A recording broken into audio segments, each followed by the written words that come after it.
An undisputed conference championship is just a win away for the Del Norte High football team tonight and its first-year head coach, Nick White.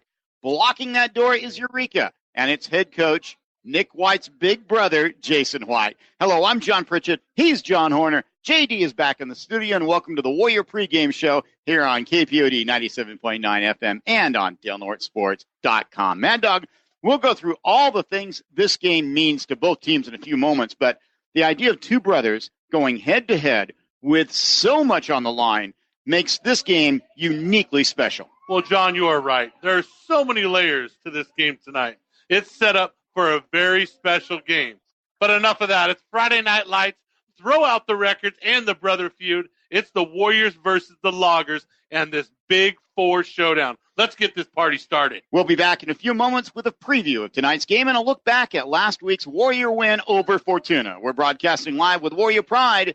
You're listening to Del Norte Sports. There's more to the pregame to come. Follow the Warriors online at kpodfm.com or delnortesports.com. Broadcasting live with Warrior Pride. We'll be back with John and Mad Dog in just a couple of minutes. Accidents and illnesses usually happen without warning and often at the most inconvenient times. That's why Sutter Coast Healthcare Center Walk-In Clinic is here to help. We're open 7 days a week from 8 in the morning until 6 o'clock at night. No appointment needed. Our network of highly trained providers and staff treat all kinds of non-emergent, non-life-threatening issues such as animal bites, fevers, coughs, cuts, sprains, and sports injuries. Find us at 785 East Washington Boulevard, Suite 10 in Crescent City. For more information, visit sutterhealth.org/coast.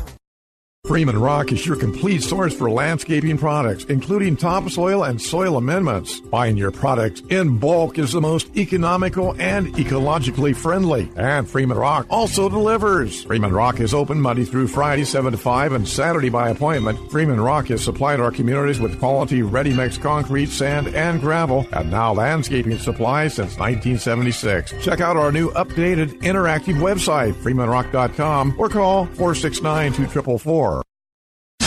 And now, back to the pregame show with Mad Dog and John on 97.9 FM, KPODFM.com, and DelNorteSports.com. Broadcasting live with Warrior Pride. Welcome back to Mike Whalen Field on the campus of Del Norte High School, and welcome to the Warrior pregame show. Earlier tonight in junior varsity action, Eureka came to town and whomped on the Warriors. Final was 38-20. It wasn't that close, as the Loggers threw for 4 long touchdown passes and also had an interception return for a score.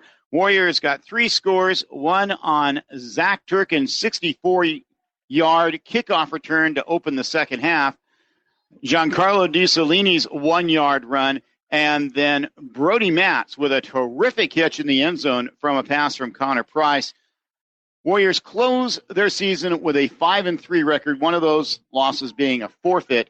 And Mad Dog, your thoughts on the JV season? Well, you know, it was kind of up and down the whole season, I felt, for the Warriors. Ebb and flow at the beginning. They kind of got off to a good start. Lost to Mazama their first game, and then fell to McKinleyville in the forfeit.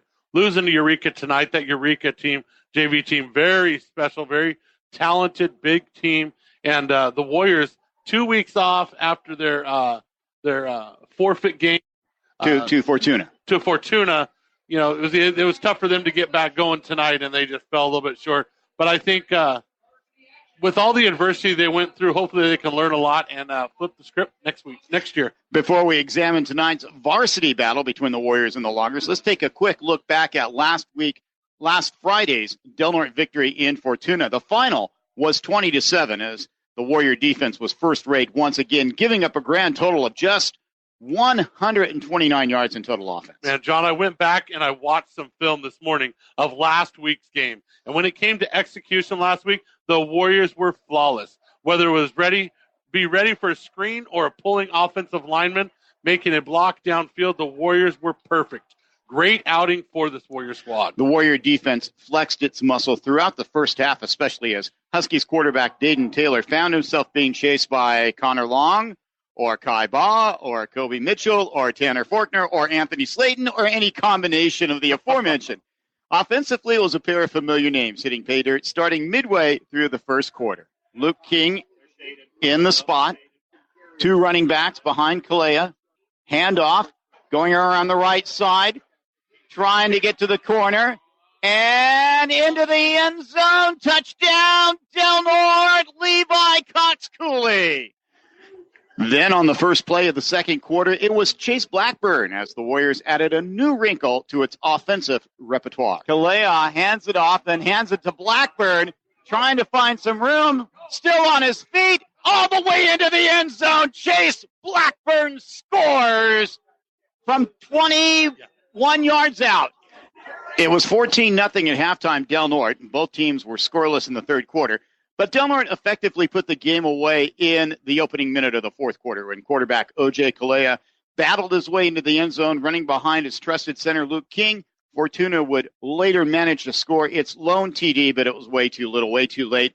Del Norte improved to 2-0 in conference play, 8-1 overall. Well, one thing the Warriors have prided themselves on all year is the turnover to takeaway ratio, as the Warriors committed 0 turnovers against the Huskies and forced them to have 2, both coming in the way of an interception, giving the Warriors 11 interceptions on the season.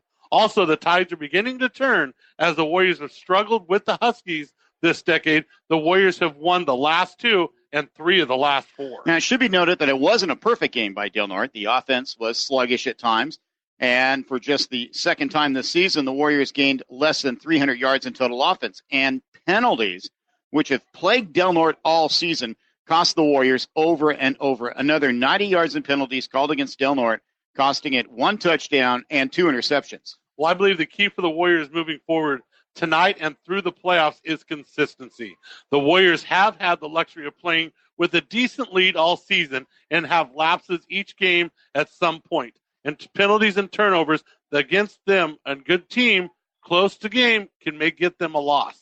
I would like the Warriors to come out tonight and put together a complete game from the first kickoff to the final snap. I feel we have not done that yet. You're listening to the Warrior pregame show here on KPOD. John Pritchett, John Horner with you.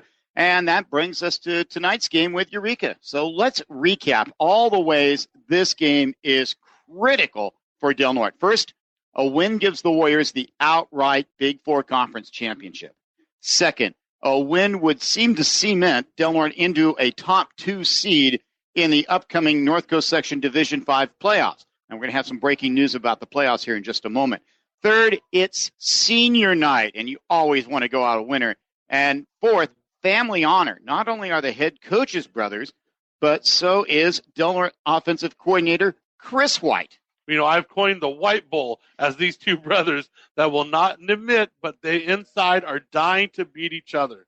This is a super competitive family, and as for the Loggers having their backs against the wall with one of the toughest non-conference schedules in the section, the Loggers have found themselves needing a win to go 500 in divisional play just to sneak in the playoffs. And when it comes to undisputed league champions, it's a big accomplishment for this league. I have to go back to 2014 to find a season where one of the Big Four teams, that's St. Bernard's, Fortuna, Eureka, or Del Norte, did not make a section championship.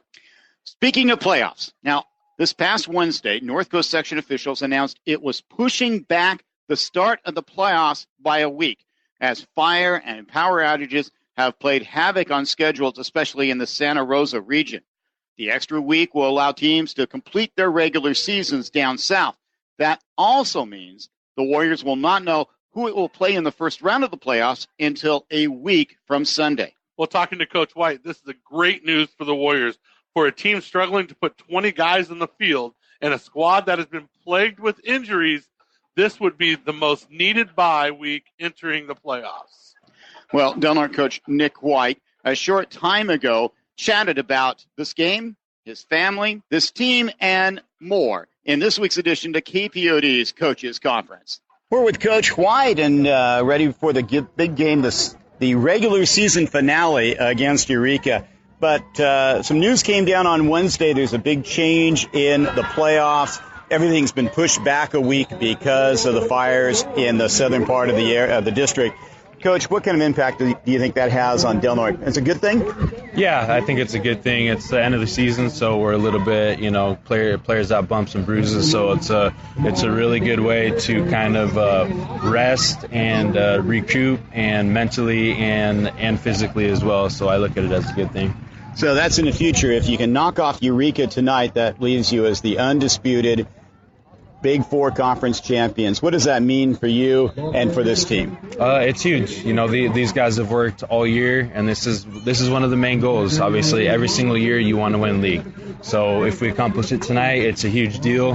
The kids have worked their butts off to get it or get the win, hopefully, and and we'll see what happens. We're ready to go though. Last week you went to Fortuna and defeated the Huskies 20-7. Knocking off Fortuna twice in the same season, that's always a major accomplishment. A great effort by your defense. What else did you see after studying the film? Yeah, great defensive effort all the way around. We got after it. The kids executed, what they've been taught all week. They played super hard, played for each other. Offensively, I thought we did a good job except for the penalties. But, we played really hard both sides of the ball, and we were in control all game. You can ask for more than that. Tonight, Eureka, they're 3-6, but that record's a little misleading because they played some very tough teams. They've had a lot of injuries. What do you expect tonight from the Loggers? Yeah, they're fighting for their playoff life, so it's, if they win, they have a shot to go to the playoffs, and if they lose, then they're out completely. So they have a ton of motivation coming in. They have some really good players, really talented players, as talented as any of the players in the league, and it's going to be a tough test for us tonight. Now, Coach, when you look across the field, you're going to see a familiar face, your brother, Jason. It has to be a lot of emotions in this situation, but I imagine the biggest one is just family pride. Yeah, it's, we both love football, and our teams are coming together and playing, and we've both been working super hard all year, as well as all the kids on both teams, and it'll be exciting to see what happens tonight. Any little wager between the two of you, like who gets to sit where at Thanksgiving dinner? No. No, not at all. Coach, thank you very much, and good luck tonight. All right, thank you. Coach Nick White a short time ago as we get ready for tonight's battle between the two longtime rivals, Del Norte and Eureka. Mad Dog, this is not the Logger team that we saw in 2017 nor in 2018 when Eureka went undefeated in the regular seasons. The Loggers are 0-2 in conference games and 3-6 overall. Well, as I stated earlier, they've been off a little more than they can chew this year, graduating so many seniors and such a tough non-conference schedule. They've been plagued with a lot of injuries on their side, unable to find any true identity as they move forward in the season. But great news for the Loggers, a last-ditch effort. Their leader, their quarterback, Trevor Bell, is back out on the field tonight. He had a chance to play last week, played about 50-60% and kind of struggling at times, but he is back out on the field. It's going to be very important that Del Norte keeps him between the hash. He is a mobile quarterback that likes to run and actually throws the ball very well when need to. Bell is the team's not only leading passer, he's also the team's leading rusher. And the Loggers were on a 3-game winning streak when he hurt his ankle, and Eureka promptly lost 3 in a row. We'll return in a few moments with more of the Warrior pregame show, including the starting lineups, and we're also going to be talking about the seniors here on Senior Night. We're broadcasting live with Warrior Pride. You're listening to Del Norte Sports. There's more to the pregame to come. Follow the Warriors online at kpodfm.com or delnortesports.com. Broadcasting live with Warrior Pride. We'll be back with John and Mad Dog in just a couple of minutes. If you or someone you love needs chemotherapy or other infusion services, Kind Compassionate Care is close to home. Sutter Coast Hospital's Infusion Center in Crescent City is here to serve your infusion needs more conveniently. Our infusion center right behind the hospital in Crescent City is spacious and peaceful and features 9 large roomy infusion areas and an oncology clinic. For more information or to schedule an appointment, call 707-464-8998 or visit sutterhealth.org/coast. When you choose L&L Design and Construction, it's a game changer. They can do it all. New home construction, remodels large or small, garages and manufactured home site development. They're local, reliable, and love this community. When it comes to design and construction, choose the LaFazio family and L&L, proud supporters of the Del Norte Warriors. Start planning for spring today. Call 707-465-6432, license number 931605. And now, back to the pregame show with Mad Dog and John on 97.9 FM, KPODFM.com, and DelNorteSports.com. Broadcasting live with Warrior Pride. Welcome back to Del Norte High School. Mike Whalen Field, the final Big Four Conference contest of the season. And that brings us to the starting lineups brought to you by DelNorteSports.com, which features schedules, updates, and podcasts. Check out DelNorteSports.com. And Del Norte on offense. We'll start with the big guys up front. The center is Luke King. He's a senior, 6'1", 265 pounds. He is a 3-year starter. On the right side is Anthony Slayton. He's a senior, 6'2", 220. He's the guard. The tackle is Trevor Freeman, making his second start. He's a sophomore, 6 foot and 210 pounds. On the other side of the line, the tackle is Tanner Faulkner, 5'10", 205, and the guard is Noah Yang. He's a senior. His second start, he's a 200-pounder. The tight end is Connor Long. He's a senior, 6'4", 200 pounds even. He has 5 catches on the year. The slot back is senior Chase Blackbird. 5'11", 180-pounder. He's averaging 7.7 yards per carry, and he has scored 6 touchdowns. The running back, let's go with the fullback. That is Kobe Mitchell. He's a senior, 5'11", 215, averaging 7.4 yards per carry, and he's scored 9 times. Levi Cox Cooley is the tailback. He is a junior, 175 pounds. He has 1,008 yards this season, 8.2 yards per carry, and he scored 11 times. The wide receiver is Caleb Price. He's a junior, 6'5", 200 pounds, 13 catches to lead the team, and he has 5 touchdown catches. And the quarterback is O.J. Kalea, 6 foot, a solid 200 pounds, completing 62% of his passes for 8 TDs and just 2 interceptions. That is your starting lineup on the offensive side of the ball for Del Norte. Offensively tonight, I'd like to mention Connor Long. Going to be a big part of tonight's game.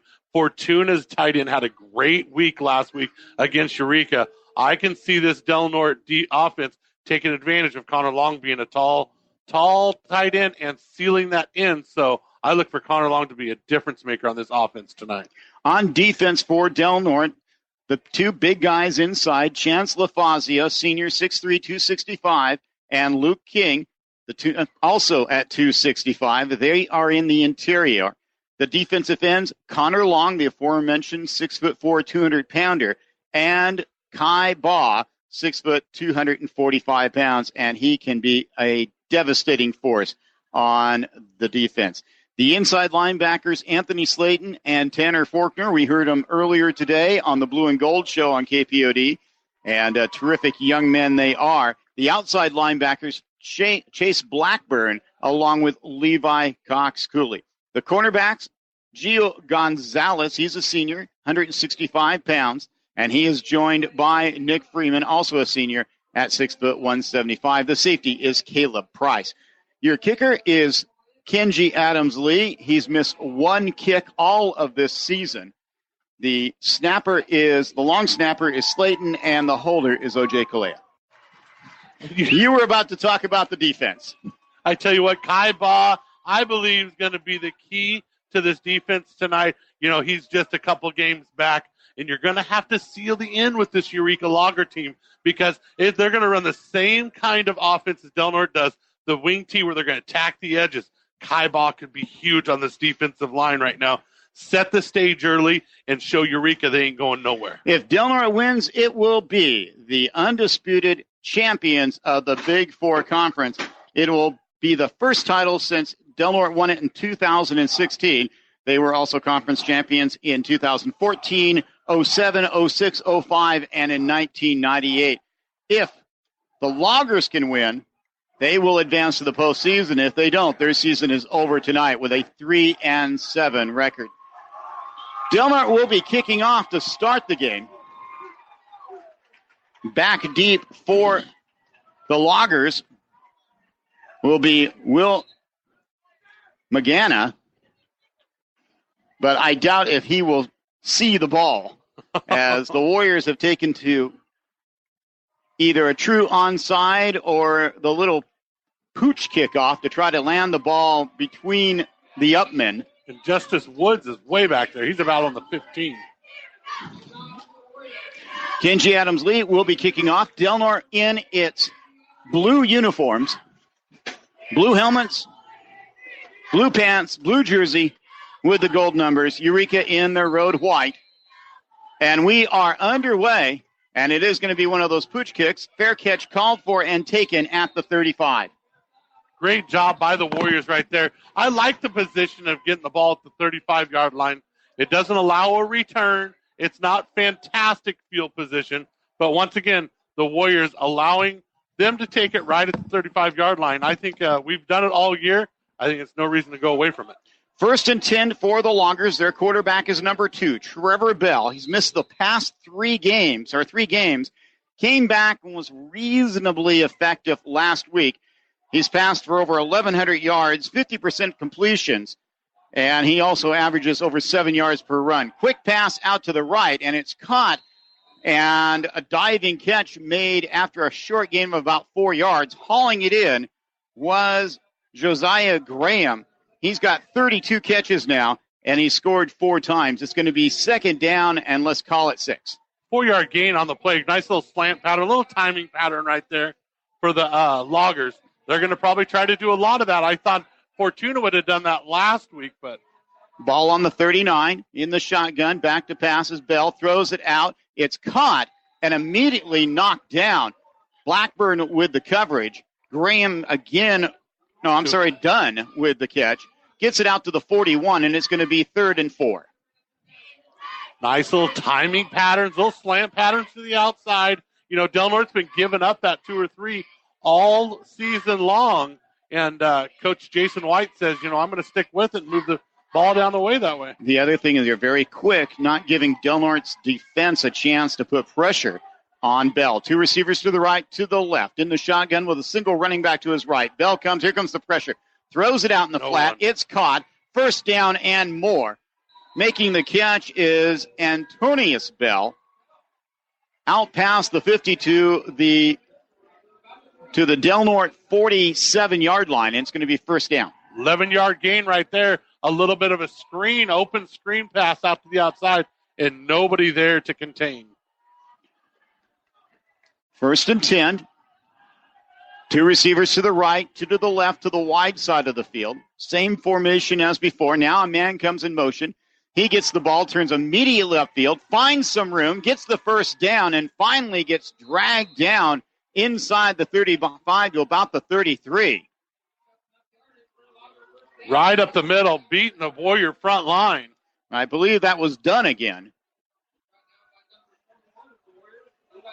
Another 1st down. Cox Cooley gets the tackle. But the Loggers coming out determined. 3 receivers to the right, to the left this time. Back to passes Bell. Straight drop, right-hander throwing deep toward the goal line, and it's incomplete. And here comes a penalty flag thrown by the official that was literally 20 yards away from the play. There was another official that was on the goal line who watched it all the way. Here comes the signal. It is going to be holding against Del Norte. That's going to be a 1st down for the Loggers. It was all the way down on about 3-yard line. There was definitely some contact down there. I couldn't tell exactly how much, but Del Norte's going to get called for it. Penalties have been a problem all season for Del Norte. Of the 9 games they've played, only 2 of them have resulted in less than 100 yards in penalties. Last week, Del Norte had 80, but they always seem to come at crucial times. 1st and 10 for the Huskies. Ball now at the 23. 3 receivers to the wide side of the field. That's the left. Single receiver to the right. Bell looks to the right, throws over the head of his target. Cox Cooley and Gonzalez with the coverage, and it's going to be 2nd and 10. As you have to be used to throwing the ball downhill to the sidelines. here at Mike Whalen Field. Just airmailed them right over the top of them. The last of the big crown fields here, Del Norte High, Mike Whalen Field. Bell showing that he seems to be fully recovered from the ankle injury that happened during practice, wasn't even during the game. Back to pass, throws it out the flat, caught, weaving his way before a textbook tackle made at the 20. That was Blackburn with the tackle, and it's going to be 3rd down and 6. Great job by the Loggers getting the ball to the outside, but once again, open field tackle by the Warriors. Important play here early in the first quarter. 0-0 all score on the Southern Coast Hospital scoreboard. 9:25 to go. This Logger team's only rushed the ball one time so far. That seems odd from everything we remember about the Loggers. Back to pass and rolling to his left as Bell sets up. Now he's trying to get away. The ball's on the ground. Who came up with it? Warriors! That's Luke King. The 3-year senior varsity player comes up with a fumble. Del Norte gets possession at their own 28-yard line. That was a big-time play by Kai Baugh, coming around the end and just getting his big paw across the front of Trevor Bell and swatting that ball away, and it landed right in Luke King's arm. Luke says, this is an early Christmas present. O.J. Khaled jogs out to the huddle from the sidelines. He sends Caleb Price to the left. They rush to the line of scrimmage. Man in motion. That's Cox Cooley. He gets the ball on a sweep to the left. Squares his shoulders. Going down the left sideline before he gets pushed out of bounds. 1st down, Del Norte at the 45-yard line. The bread and butter play for the Warriors. It was the power sweep to the left side there. 17-yard gain for Cox Cooley. Cox Cooley, who last week crossed the 1,000-yard barrier this season. Had Kobe Mitchell stayed healthy, there's a chance that both of them might have reached that. Price comes out wide to the right. He's got single coverage. Man comes in motion, handoff.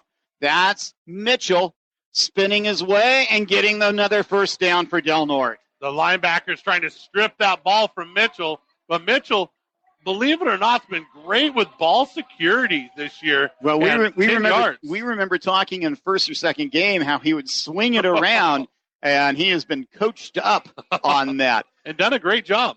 1st and 10 for Del Norte. The ball now at the Eureka 45-yard line. No score here in the first quarter. As the Warriors running game showing no signs of stopping here. Man coming in motion, handoff, Mitchell finding some room, another 1st down for the big senior. Great job. I saw one of the Eureka guys throw his hands up. I didn't know if they stripped it, but he was down. 12-yard gain for Mitchell. 3 1st downs in a row for the Warriors. Ball is now at the Eureka 33-yard line. 3 plays, 40 yards, Sean, just marching down the field. Yeah, I talked to Coach Tomlin this morning on the phone, and Coach from St. Bernard's. He says he doesn't think Eureka has a chance to stop Mitchell up the middle, and so far that's pretty spot on. Kalea goes under center, hands the ball off. Cox Cooley working his way in the middle, and he'll get it past the 30, but not much more than that. It's going to be 2nd down and 8. Good run by Cox Cooley. Got what they were going to give him on that play. They blew up the edge on that one, and he just kind of leaned forward and picked up the 3 yards. It will be 3 yards. Ball exactly on the 30. Another big game in the Big Four tomorrow with tons of playoff implications. Price goes out wide to the left this time. Blackburn fakes to him. Instead, it's handed off inside to Cox Cooley going to the right, trying to stiff arm his way, and he'll get pushed out of bounds inside the 20 to about the 18-yard line, inside the KPOD red zone for the Warriors. That was a great counter play right there for Cox Cooley. Good for 13 yards on the play. I love that counter play when they fake one way and they slide underneath the Cox Cooley coming back. Make it the 17. 1st and 10 for Del Norte. And so far they've done it all on the ground.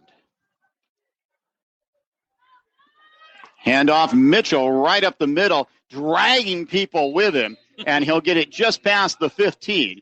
And it's going to be second down and, let's say, 8. They're going to give him 3, maybe even 4. No, definitely not 4. Barely 2.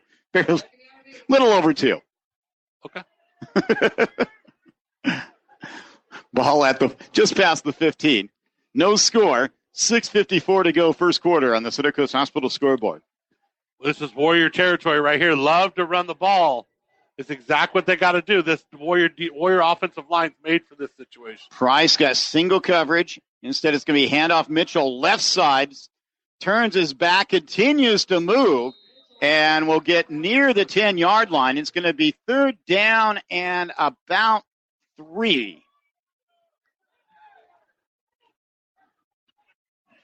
And it's going to be exactly on the 10.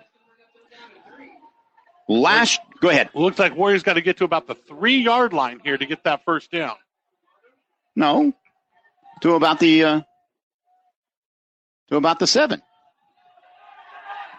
About the 7. You're right, John. Every now and then I blunder into one. Yeah, you do. You got that one. Handoff Mitchell right up the middle, right into the end zone. What? Touchdown, Del Norte. Kobe Mitchell from 10 yards out. Unbelievable, Mitchell. What a big hole, the line. You know, when you're down by the goal line, you're about 15 yards away, and you just get that big of a hole through the middle of that stout Eureka defense. What a job by that offensive line. And what a statement by Del Norte. After recovering the Eureka fumble, it marches the length of the field right up the middle for the most part. One sweep. Here's Kenji Adams-Lee's kick, and that is good. Del Norte goes the length of the field after the Eureka turnover and punches it in with Kobe Mitchell scoring his 10th touchdown of the season. 7-0, Del Norte in front.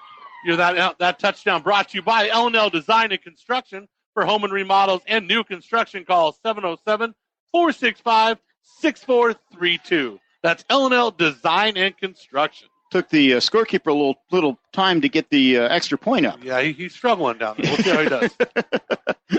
Warrior Athletics brought to you by fine businesses in our community, including Center Coast Hospital, Lisa McCowan at State Farm Insurance, Lahauchi Hamlet, L&L Design and Construction, Coast Central Credit Union, Freeman Rock, and Seaquake. Last year, it was all Eureka in this ball game. The Loggers won 44-6 at Jay Willard Stadium, the always swampy Jay Willard Stadium. Swampy. 2017, it was Eureka, again, 54-21. Del Norte won in 2016, in fact, clinched the title that game. So here we go. Del Norte kicking off for the second time tonight, now leading 7-0. And Adams-Lee gives it a boot, and it's going to be land at the 5 and bound into the end zone. And it's always fun watching Adams-Lee after he does that. No, shaking his head. Oh, yeah. He's a little less animated than he's been in the past. The first time he did it, he literally skipped like a third-grade girl I told him hopscotch. when he came into the radio station, he kind of took my advice. I said, you just got to act like you do it every time. Yeah. Act like you've been there before, I said.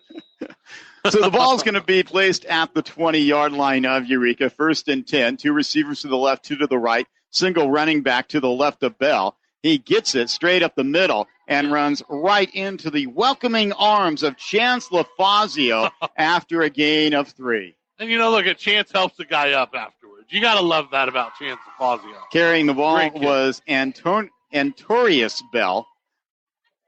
It's going to be second down and 8.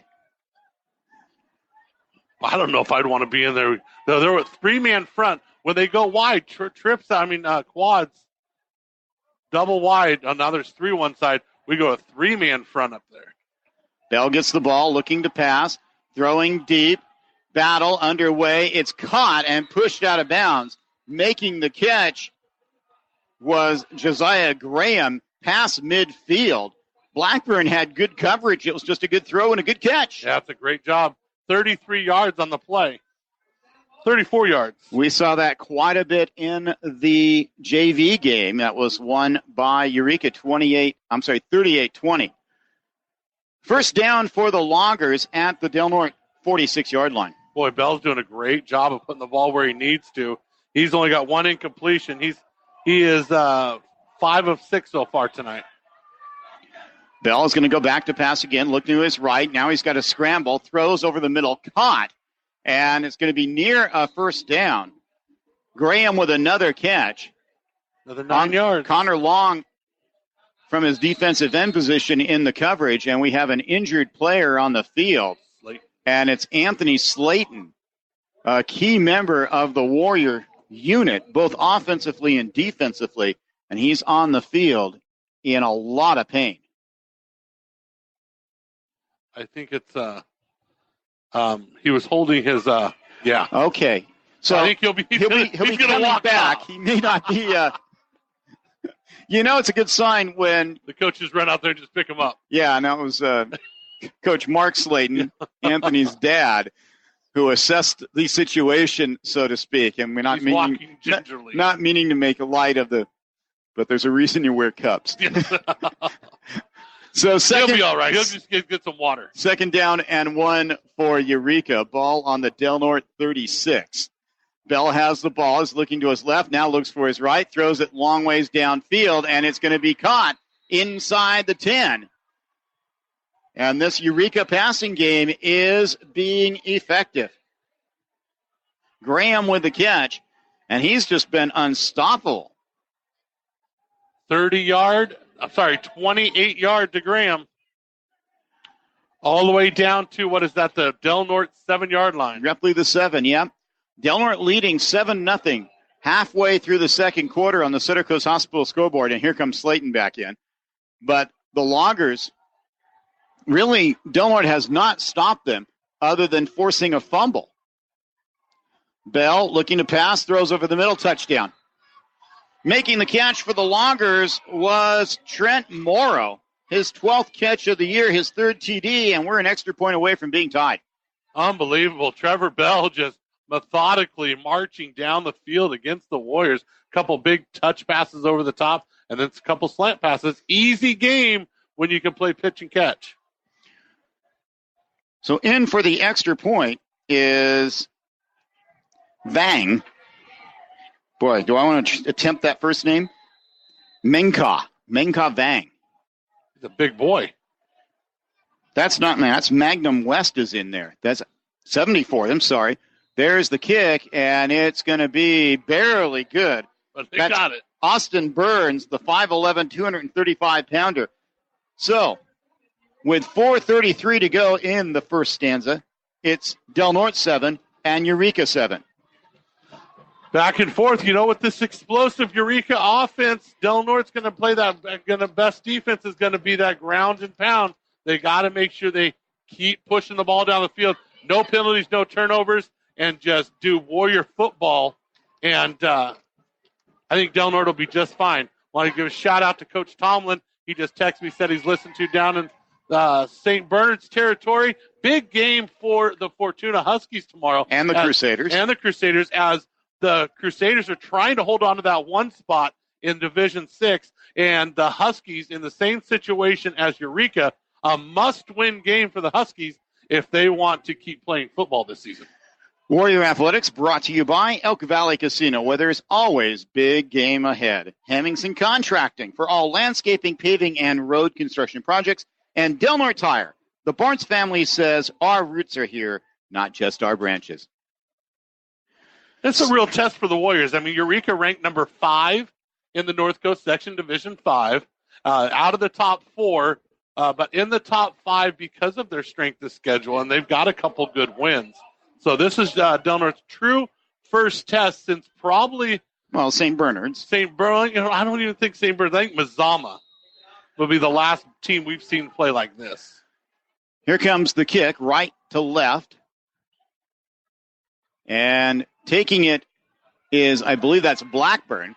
And he gets tripped up at the 30 just when it looked like he might have a little bit of operating room. Somebody reached up and grabbed him by a shoelace and brought him down. So Del Norte, the first time it had the ball, went the length of the field, all on the ground, and punched it in as Kobe Mitchell scored from 10 yards out. Now it's second chance on offense. And this has been a Eureka defense that has really been solid. Last week against the high-powered Crusaders, gave up just 21 points. Anytime you do that, you've done a whale of a job. Warriors on the near side, hash mark. Handoff on the counter to Blackburn. And he gets tripped up early, but manages to lean forward and maybe gets a yard. They'll mark the ball at, let's call it the 32. Second down and 9. Warriors have had 9 plays from the line of scrimmage, and they've all been runs. That was Blackburn's first carry of the night. You have to think at some point they'll look to try to hit Price, who is getting single coverage, or the tight end Connor Long. Instead, this time it's a counter play up the middle, finding room, getting to midfield, and more. That's Blackburn. He's at the 40. He's dragging 3/4 of the Eureka team with him. Unbelievable. Blackburn owning it. I don't think I've ever seen in all my years of watching football, which is considerable, one running back, and I believe there were 8 loggers trying to bring him down, and he moved the pile 15 yards. 36-yard gain. And I ended up watching Caleb Price as Caleb Price got ran over by Blackburn about 10 yards down the field. His Blackburn was on a mission right there. 1st and 10 for Del Norte. Ball now at the Eureka 33-yard line as Chase Blackburn running like the Incredible Hulk. OJ goes under center, hands off to Blackburn again, and this run will be considerably shorter as a penalty flag comes in. Gain of 1 at best, but I have a feeling this may be against Del Norte. It's in that area. Wait for the white hat to make it official. And it's holding against Del Norte. Second penalty of the night for the Warriors. Talking to the coaching staff this week, Gio Gonzalez coming off a tough hamstring injury and is just going to start on the defensive side tonight. So he's not going to be out there on the offense. So it'll be an interesting situation for the Warriors when it comes to those slot backs. Of course, the two brothers, Jason for Eureka, Nick White for the Warriors, facing off for the first time as head coaches tonight. They've faced off where Jason's been the head coach in Del Norte, and as the Warriors jump offside about 3/4 of the team, obviously somebody did not hear the snap count correctly. There's 3 or 4 of them jumping there, and King was just sitting there with the ball. Another penalty against the Warriors. Eureka coach Jason White, 49-29 at Eureka High with 3 conference championships in 7 years. If you go back to his time at St. Bernard's, his record is 63-38. This year, a young Logger team, which has suffered a number of injuries, is 3-6 coming into this game and must win in order to advance to the postseason. Amazing to think number 5 must win. It could end up being 4 with a win tonight. Ball now at the the Eureka 47-yard line. Handoff on the counter play again. Warriors finding a little room as Cox Cooley gets it to about the 38-yard line. Del Norte getting a sack and giving a ball up on downs. It's going to be 1st and 10 for Eureka at their own 41-yard line. 2 receivers to the right, 2 to the left. Back to passes, Bell. Looking, throws it out in the flat. Too high for his intended receiver. Tried to hit Antarius Bell. Antorinus Bell. No, there's no N in there. The other Bell. There's 3 of them on the team. Bell. A-Bell. A-Bell.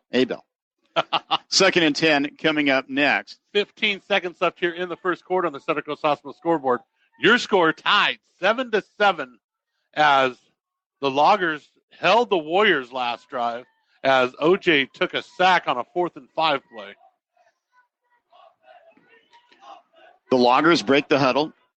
2 receivers on each side. Single running back to the right this time of Bell. Quick pass, throws over the middle, caught. And picking up the first down is Graham again. No, I'm sorry, that's Dunn. And gets it into Del Norte space at the 46. 12-yard pitch and pass catch as they're going to take the slants and the hooks. Clock's going to start to run. That's going to be the last play of the quarter, it looks like, John. They're going to let her go. An exciting one that saw both teams move the ball fairly effectively on offense. And the teams everybody thought would be tough on defense haven't been able to stop much. After one, it's Del Norte 7, Eureka 7. We'll be back with the second quarter after this. We're broadcasting live with Warrior Pride. You're listening to Del Norte Sports. It's time now for the Warrior of the Week. And it's brought to you by Lisa McCowan, State Farm Insurance. Call Lisa when you want great service and State Farm Insurance. And now, the Warrior of the Week.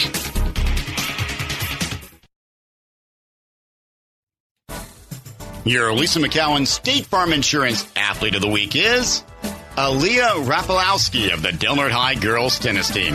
The senior won 3 consecutive matches, including a 3-set marathon, to claim a singles title at Saturday's Humboldt Del Norte League Championships. Also winning a crown was the Warriors' Danica Scott.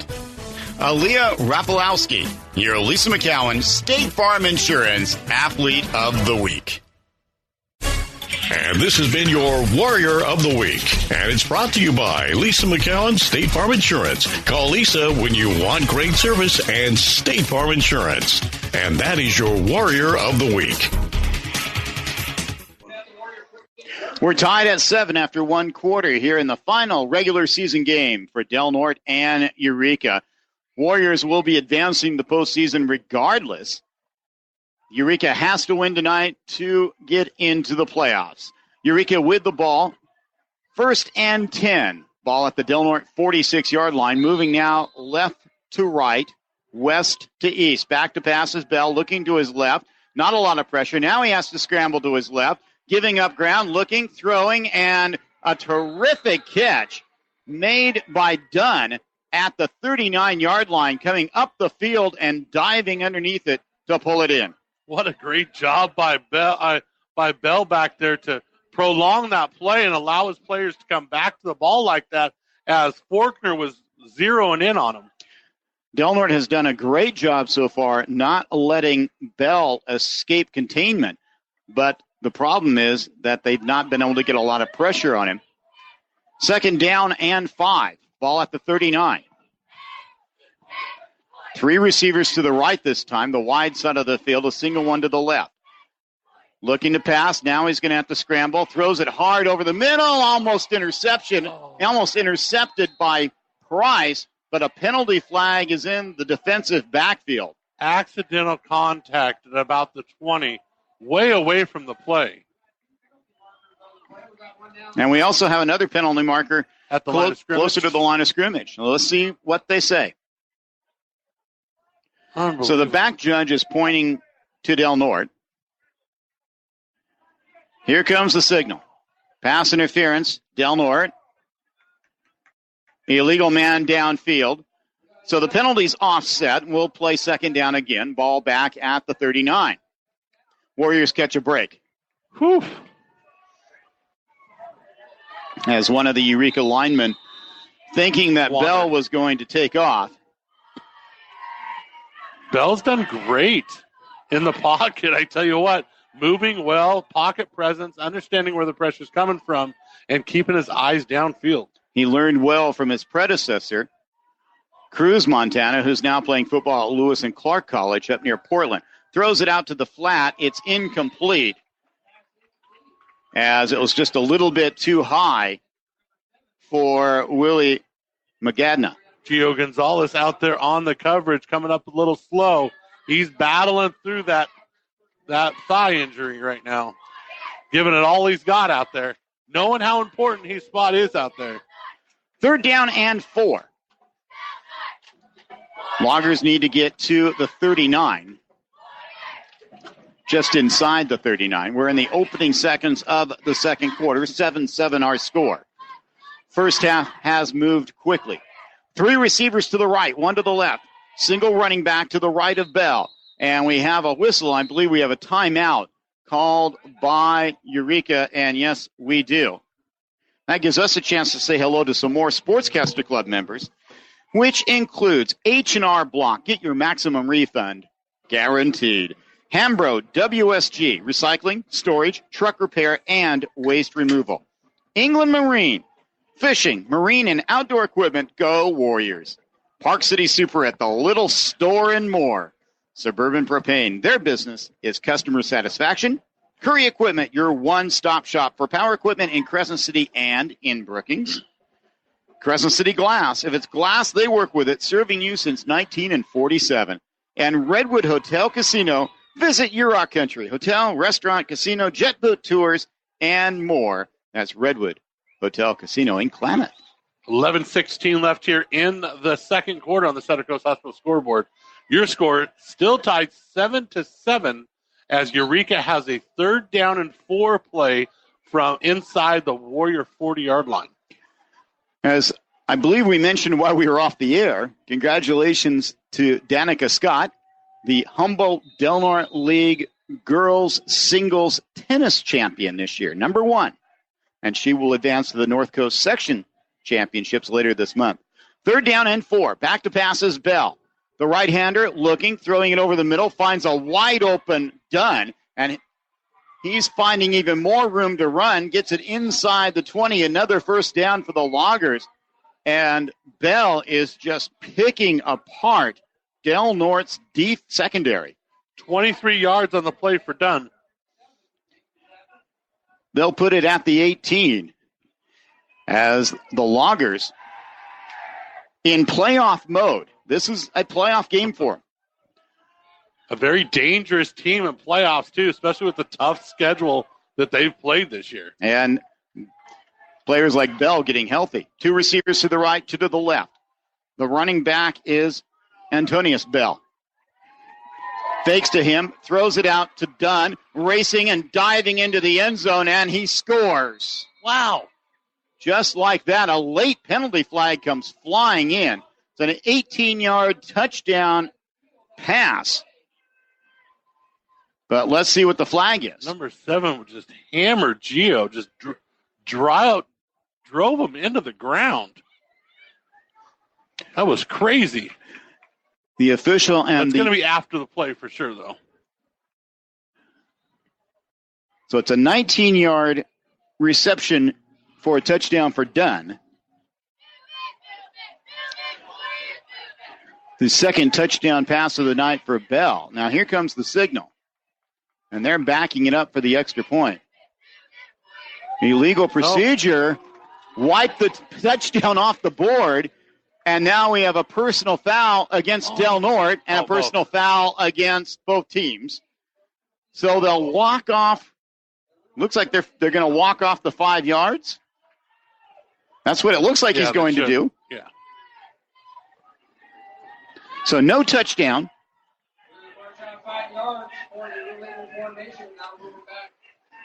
It is a 5-yard penalty.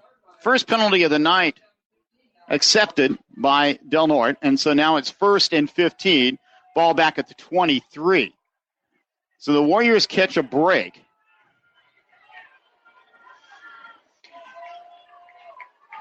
You know, before the game, we saw the officials as the JV game got very chippy, especially in the second half, and the officials came out and talked to both teams, and I think they set a zero-tolerance policy. 1st and 15. Eureka with the ball, score tied at 7. Back to passes Bell. He's going to scramble to his left. Now he stops, and he penalty flag. He is going to be sacked at the 30. Kai Ball was held to the outside. That was the only way to stop that kid. He was zeroing in on Bell, and that tackle just grabbed him around the waist. Faulkner and Donovan Nat, who's in. Oh, no. King. That is King. So the penalties decline. First sack of the night. Loss of 5. And they're going to mark it at the 20, call it the 28. So now it's second down and about 20. They have to get it to the 8. Big stop here for the Warriors. They got to keep applying pressure. Del Norte forced a fumble on Eureka's first possession. The Loggers scored on their second. They have the ball in their third. Back to pass. Bell steps up, throw, and Dunn's going to get quickly tackled for little, if any, gain. Nothing, I don't think. Coming up was Kai Baugh. King was there as well. And it's going to be third down and 20. Not sure if Eureka's got a field goal kicker, but we'd be looking. They do. They have a good one? They have one. He's been very accurate this year. That's Vang. 44-yarder from here. He's made 3 of them, but the longest has only been 29. 2 receivers to the right, 2 to the left. Single running back in the shotgun formation to the left of Bell. Bell's got the ball, looking. Now his pressure comes, throws it over the middle. It's caught. Short of the first down. It's done, and he's going to dive forward out of bounds, and it looks like he's going to be just short of the first down marker. They're going to put it at the 10. It's going to be fourth down and about 2. You say that was done again? That was done. 18 yards on the play. 4th and 2. Huge stand here for the Warriors. 7-7 our score. 9:26 to go here in the first half. Critical game for both these teams. For Del Norte, playing for an undisputed conference championship. They've clinched a share, but they do not want to share it with the winner of tomorrow's Fortuna St. Bernard's game. The Loggers are going to go for it. Bell in the shotgun. Warriors showing pressure. Now Bell checks out of whatever he had. Now he checks back in. Hands it off. First man through. First down. It would appear that was Antonius Bell. One official would seem to have given it to him, but the far side official I don't think was as generous.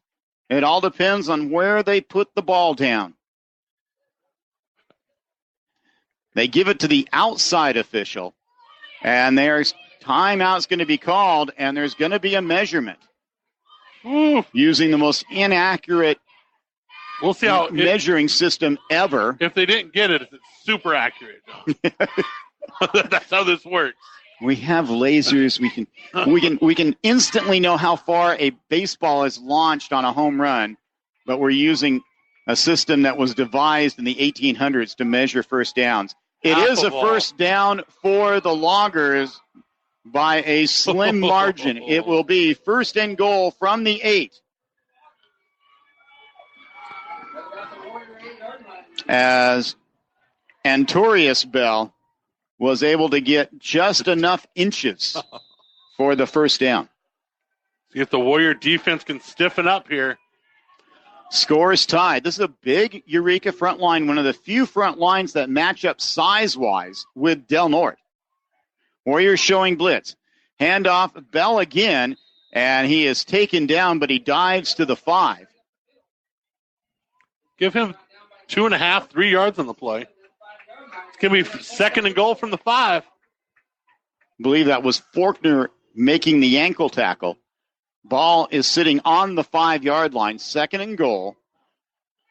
Loggers with the ball trying to break this 7-7 tie with 8:36 to go in the second quarter on the Sutter Coast Hospital scoreboard. John Pritchett, John Horner with you here at Mike Whalen Field, the final regular season game of the season. Wouldn't be surprised to see some kind of play action or one more run play and then maybe a play action.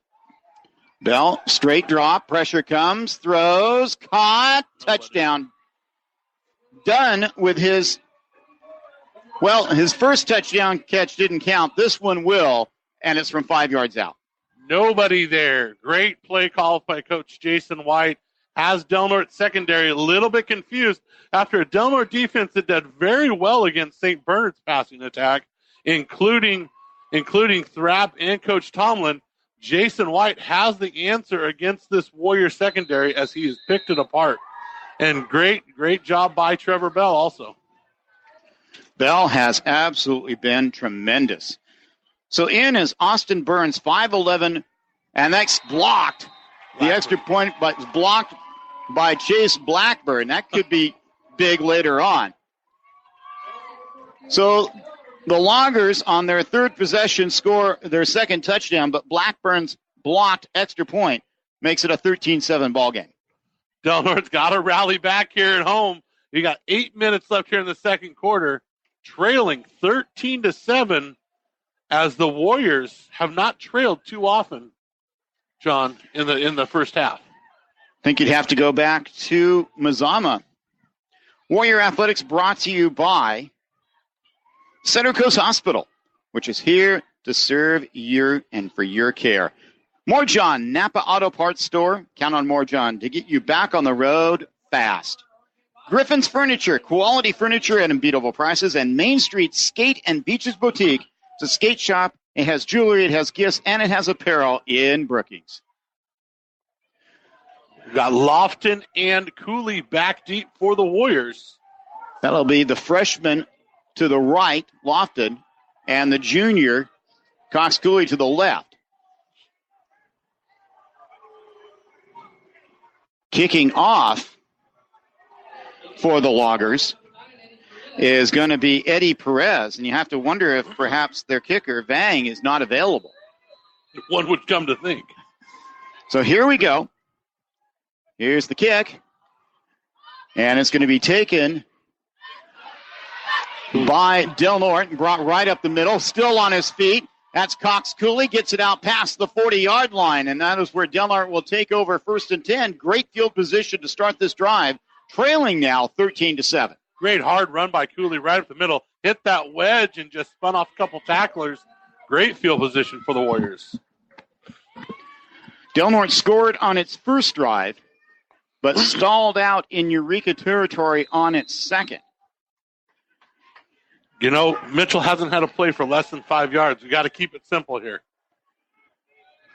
Cox Cooley goes in motion. He gets the ball right side, turns upfield, and dives over the 45-yard line to about the 46. So give him 5 yards on that play, and 2nd and 5 on its way. Cooley, great job.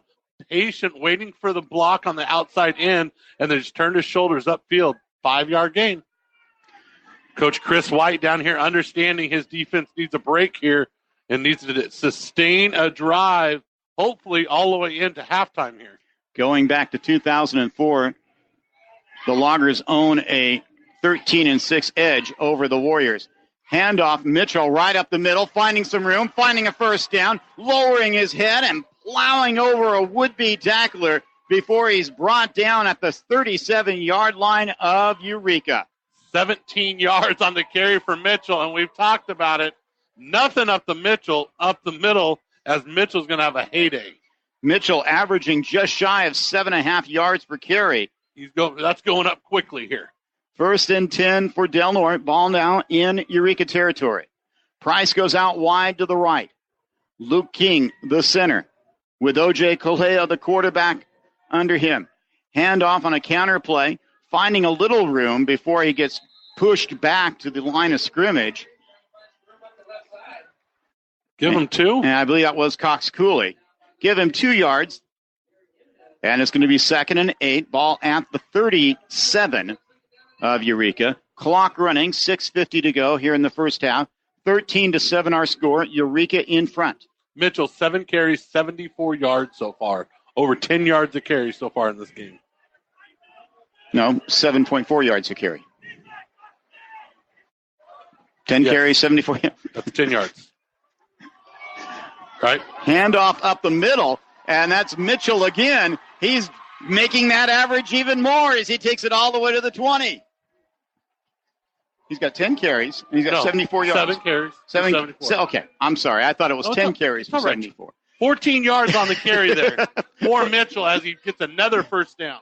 Ball in the red zone now. The ball sitting on the 20-yard line as Del Norte's running attack has not been stopped. Only self-inflicted injuries have stopped Del Norte. But on the flip side, Eureka has not been stopped by Del Norte's defense in its passing game. Handoff, Mitchell up the middle at the 10. diving close to the 5-yard line before he's brought down. Another first down for the big senior. 12-yard carry for Mitchell, and that is 100 yards for the fullback. King, Freeman, Faulkner, Slayton, and Yang up the middle, just plowing holes for the Warrior running backs. First and goal from the 9. Kaleha goes under center, puts a man in motion. Handoff, Mitchell gets momentarily stopped at the line of scrimmage, then hops over the pile and goes down at about the 6-yard line. Give him 3 yards on the play. Second and goal coming up. 5:15 left here in the second quarter on the Sutter Coast Hospital scoreboard. Del Norte trailing 13-7. If Del Norte can win, it will almost assuredly have a top 2 seed in the upcoming North Coast Section Division 5 playoffs, which will start 2 weeks from tonight, not next week. Handoff, Mitchell, right up the middle again. Inside the 5, it's going to be third down and goal from about the 4-yard line. Another 3 yards. Critical play coming up for Del Norte as they put the ball on the 5. 4:38 left in the first half. 13-7, Eureka in front on the Sutter Coast Hospital scoreboard. Big possession here for the Warriors. Got to punch this thing in for a touchdown here at home. Price goes out wide to the right. Might this be a place where they go for that alley-oop? Instead, it's a pitch play to Mitchell, and he slipped just as he hit the 5-yard line. And now Coach Nick White and his offensive coordinator, Chris White, have a decision to make on 4th down and 4. Kalea walks over to get the play from the coaching staff. Here we go. This is it, John. Del Norte's going to go for it, down 6. Kalea jogs back to the huddle. The huddle breaks. He goes underneath 3-year starting center Luke King, and we have timeout called by Del Norte. Big decision here for the Warriors, and the White brothers want to talk it over a little bit down here.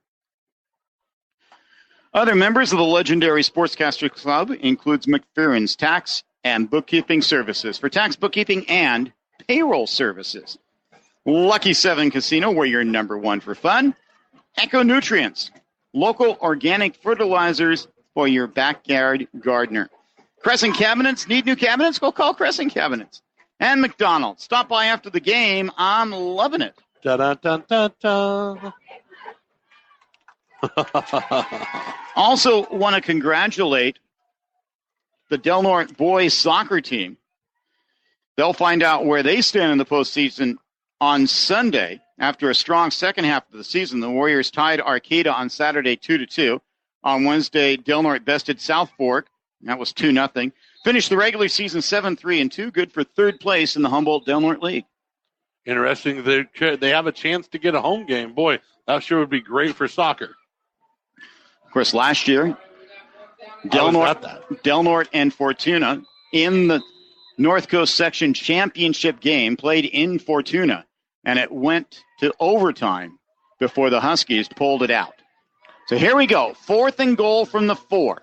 Kaleha goes under center. Eureka's a little confused. Same play as before. Mitchell running right behind Kaleha and into the end zone. Yeah. And that is your Seaquake play of the game. You got to love it. It's the pitch back. O.J. Kaleha leads the block right there, too, and Mitchell just dives into the end zone. Warriors have a chance to take the lead with the extra point. Coming up slowly, Cox Cooley. And he is gimpy. And looks like his left ankle, but now he jogs off the field. So Mitchell scores from 4 yards out with 3:34 left here in the quarter. Too much time left in the corner as the Loggers had no answer for the Warrior rushing attack. And now Kenji Adams-Lee, 34 of 35 this year on PATs. Will try to improve that already outstanding percentage. The right-footed kicker with O.J. Kaleha as his holder and Anthony Slayton as the snapper. There's the snap, there's the hold, there's the kick. Referees throw their hands up in the air, signaling that the extra point is good, and Del Norte reclaims the lead after Kobe Mitchell scores his second touchdown of the evening, his 11th of the season on the ground, and it's Del Norte 14, Eureka 13. What a great job by the Warriors, great drive. And, Eureka had no answer for the Del Norte running attack, and almost no answer to their benefit because they get time left on the clock to try to go get another score. Just a reminder, Del Norte did defer to the second half, so the Warriors will get the ball first in the second half as Eureka took the opening kickoff. The question is, can Del Norte's defense find an answer to Trevor Bell, who came into the season completing just 50% of his passes, but he's got to be close to 90% tonight. Yeah, he's got 4 incompletions on 16, so he is around 75%. Yes, 12 of 16. So now Del Norte will kick off again. Kenji Adams-Lee will kick off left to right. No wind whatsoever tonight. Beautiful night. Probably another big kick here. What do you think, John? I would think so. 55 degrees outside. Here comes Adams-Lee, the senior. Kicks, but it will be short and taken at the 13-yard line and slipping right there and going down for Eureka. And that is Justice Woods, the 5'8", 150-pound senior, tried to make a cut. His feet came out from under him, and it's going to be 1st and 10 for Eureka on their own 15-yard line. It's a little chilly. It's going to get a little moist out there. Definitely slick going down the hash marks there. Earlier tonight in JV action, Eureka captured a 38-20 win. Del Norte closes the year 5-3 overall. One of those losses, the forfeit, following the skirmish in the game against McKinleyville, as Del Norte had to forfeit the Fortuna game, a team that they beat early in the year by about 30. Cox Cooley getting his ankle taped. Kenji Adams-Lee in for him. Bell back to pass. Loses the handle, and it's going to be a sack at the 5-yard line. What is that? That's the penalty. It's not a penalty. It was a fumble. Okay. I saw a penalty on the far side. In there was Luke King and Faulkner. I think Kai Ball was there as well.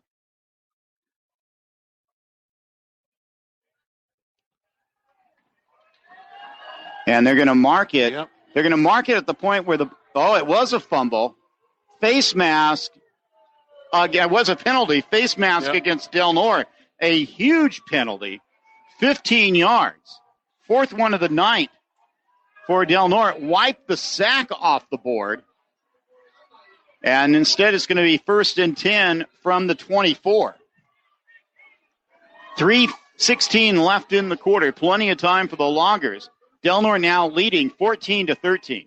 Just an inopportune face mask, too. Trevor Bell was losing the handle. Kai Ball went to tackle him, and it just one of those accidental things right there as they came together. 3 receivers to the left, the wide side of the field. Single receiver to the right. Dunn and Graham have been almost unstoppable tonight. Bell looks, fires, throws, complete. Far side of the field. And going out of bounds for the Loggers was Trent Morrow. He had the touchdown pass earlier tonight. Good for another 1st down for Eureka. Just chipping away right there. Ball now at the 35. Del Norte got to find a way to stop him here. 3 minutes left in the half. Same formation as before. 3 receivers to the right. Bell in the shotgun. Back to pass, looking. Now he's going to go the other direction. He's got some room to run. Going down of bounds at about the 40-yard line, exactly at the 40-yard line. Good for about 5 yards on the play. It's going to be 2nd down and 5. Saw the opening there, just picked up the 5. Saw receivers guarded. Great job. Stay tuned for the Hiachi Hamlet halftime report. we'll have Warrior Focus. We'll take a look at all the seniors that are on this team here on senior night. And we'll also be talking about Del Norte youth football. Bell gets the ball. Now he's got a scramble, being chased, throws the ball back over the middle, and it's caught. No, they say it's incomplete. No, now they're saying it was caught. The official... Oh, why was he waving his hands? It was like halfway between incomplete and stop the clock. How does he know? He was looking this way over the first down. First down for Eureka. Ball at their own 47-yard line. 2:47 remaining in the half. Great job by Graham sitting down in the middle of the Warrior zone, though. Fakes the handoff, throws far side out to the 50-yard line. That's done with another catch, going down to make the catch. Good for 3. They'll make it 4. That is 19 throws for Dunn now. For Bell, and Dunn has 9 catches. Ball sitting just in Del Norte territory. Back to pass. Looking, throwing the ball over the middle, and it's another completion.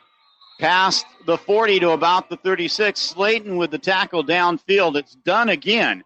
Another first down as the Loggers just surgically picking apart Del Norte's defensive secondary. 14 more. Back to pass again. Looking over to his left, throws it short as completion is made to Antonius Bell. Good for 1. Gets past the 35. Second down coming up. 1:38, 1:35 left here in the second quarter. Can the Warriors hold? 3 receivers to the left, 1 to the right. Bell gets the ball. Fumbles it for a second, now rolls out to his left, pressured, throws, and short hops it to his receiver. Putting the pressure on Bell was Tanner Faulkner. Faulkner spying Bell, making sure he doesn't get out of the pocket. And when he breaks containment, that's when Faulkner's released, and he goes after him. Great job by Faulkner. Stops the clock with 1:23 to go. Ball on the 34-yard line. Third down and 8. Warriors leading 14-13, but the Loggers in Del Norte territory. 2 receivers on each side this time. Ball on the near side hash mark. Back to pass is Bell. Throws it out wide and quickly getting lit up for a gain of 1 as Blackburn comes up and lowers the boom on Dunn. It's going to be 4th down and let's call it 7. Big 4th down here for the Loggers. 1:05, 1 minute left here. Ball is on the 33-yard line. They have to get almost to the 30. Dunn now with 11 catches on the night. Bell has thrown 23 passes. I think they planned on coming out and throwing the ball tonight, John. Yeah, I think that might have been part of the game plan. 4th down and 7. Man coming in motion to the near side of the field. Roll out to the right. Bell looking. Now he stops. He's going to throw deep. He's got a man wide open. It's knocked down as that ball slipped out of his hands. But we do have a penalty. It's an illegal man downfield. Warriors are going to hold. Great job by the Warriors right there. Bell had to have slipped. Did he slip? Because Dunn was wide open. It was wide open between the 5 and the end zone, and the ball was about 15 yards short. I didn't watch him throw it, but he had to have slipped. So with 32 seconds to go. Warriors dodged a bullet right there. And Connor Long upset with himself thinking he should have had an interception, but he probably saved his team by knocking the ball down 20 yards. It'll be 1st and 10 for the Warriors at the 33. Now let's see if the Warriors dial up something special. Leading by 1, but with the ball in their territory and 32 seconds remaining in the half. Kalea, that double handoff again. He hands the ball off to Cox Cooley. Going to the right, coming to his left is Blackburn, but this time it was gain of less than half a yard. It scored last week against Fortuna. And timeout is called on the field. And the Loggers did a good job of getting penetration, not letting that play develop over the line of scrimmage as Blackburn got tripped up. Warriors called their second timeout of the half. Del Norte stayed number 2 in the NCS Division 5 rankings last week, still behind Encinal of Alameda. Monroe Catholic, who the Warriors beat in the first game this season, is number 4. Eureka, despite its record, is 5th. Fortuna is 8th. And Max Preps has Del Norte ranked as the number 25 team among all 107 North Coast section squads. Warriors got it. A big game here for the Warriors, especially with the week off next week. You got to put it all on the line right here. Del Norte with the loss here could drop as much as 1 or 2 spots with Monroe Catholic and De Anza at 3 and 4, both with 1 loss. If they win this week, Del Norte loses, very easily could drop a little bit. And look at Eureka sitting at 5, could solidify their spot at 5 maybe with a win tonight, which would be a huge accomplishment for Eureka. And why that's important is Del Norte will almost assuredly get a first-round playoff game, but they'd love to have a home game for the semifinals. Second down, back to pass is Kalea. He's pressured, throws it out to Price, who tried to run before he caught the ball, and it falls to the turf. Third down and 10 coming up. 26 seconds to go here in the half. Had a couple blockers out here in front of him. All Price had to do was catch that ball. First pass of the night for Kalea. He's went back to pass a couple times and ended up just tucking the ball and getting positive yardage. Kalea gets orders from the coaching staff, jogs back to the huddle. Del Norte in its all-blue uniforms with the gold numbers. Price and Blackburn go out wide to the right, 2 receivers to the left. Kalea in the shotgun. Instead, hands it up to Mitchell, right up the middle. Penalty flag comes. And Mitchell will get past midfield before he goes down. That stops the clock, but this one will probably be coming back with 23 seconds to go in the half.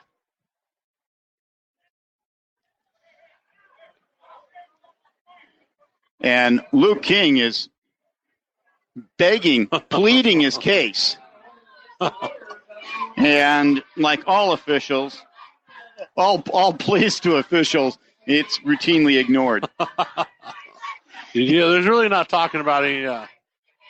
Had the start of middle school basketball, girls basketball this week. Had an exciting game between Redwood and Crescent Elk, 7th and 8th grade A's. Exciting time of year. It's almost basketball time. As the Warriors will open up at home.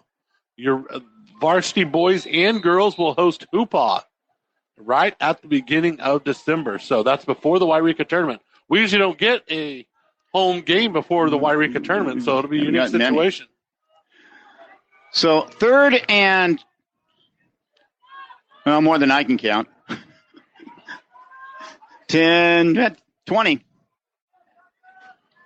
And the Warriors are just going to let the clock expire.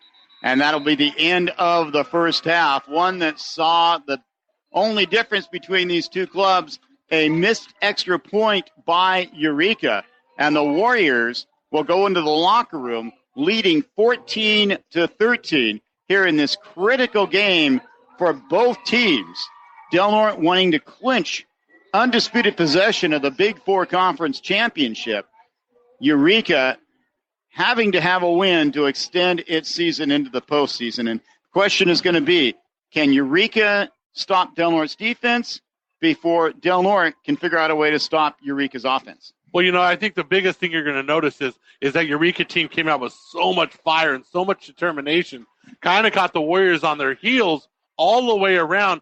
Del Norte with a couple good stops at the end of the first half, came up, made tackles, started making tackles at the line of scrimmage.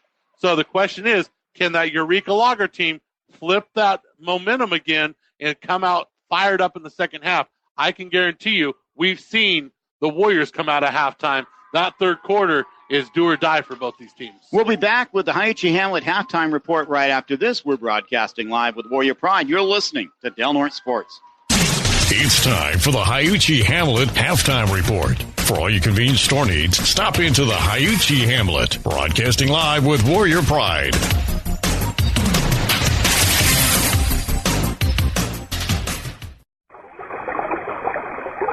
The Hyuchi Hamlet, nestled in the redwoods by the Smith River, is your store of convenience. Whether you're spending the day at the river swimming, fishing, hiking, camping, or just taking a leisurely drive, Hyuchi Hamlet has everything you need, from hot snacks, cold beverages, and groceries to fishing tackle and gas.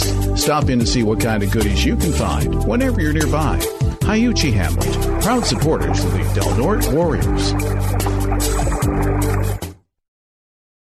Freeman Rock is your complete source for landscaping products, including topsoil and soil amendments. Buying your products in bulk is the most economical and ecologically friendly. And Freeman Rock also delivers. Freeman Rock is open Monday through Friday, 7 to 5, and Saturday by appointment. Freeman Rock has supplied our communities with quality ready-mix concrete, sand, and gravel, and now landscaping supplies since 1976. Check out our new updated interactive website, freemanrock.com, or call 469-2444. Accidents and illnesses usually happen without warning and often at the most inconvenient times. That's why Sutter Coast Healthcare Center Walk-In Clinic is here to help. We're open 7 days a week from 8 in the morning until 6 o'clock at night. No appointment needed. Our network of highly trained providers and staff treat all kinds of non-emergent, non-life-threatening issues such as animal bites, fevers, coughs, cuts, sprains, and sports injuries. Find us at 785 East Washington Boulevard, Suite 10 in Crescent City. For more information, visit sutterhealth.org/coast. When you choose L&L Design and Construction, it's a game changer. They can do it all. New home construction, remodels large or small, garages and manufactured home site development.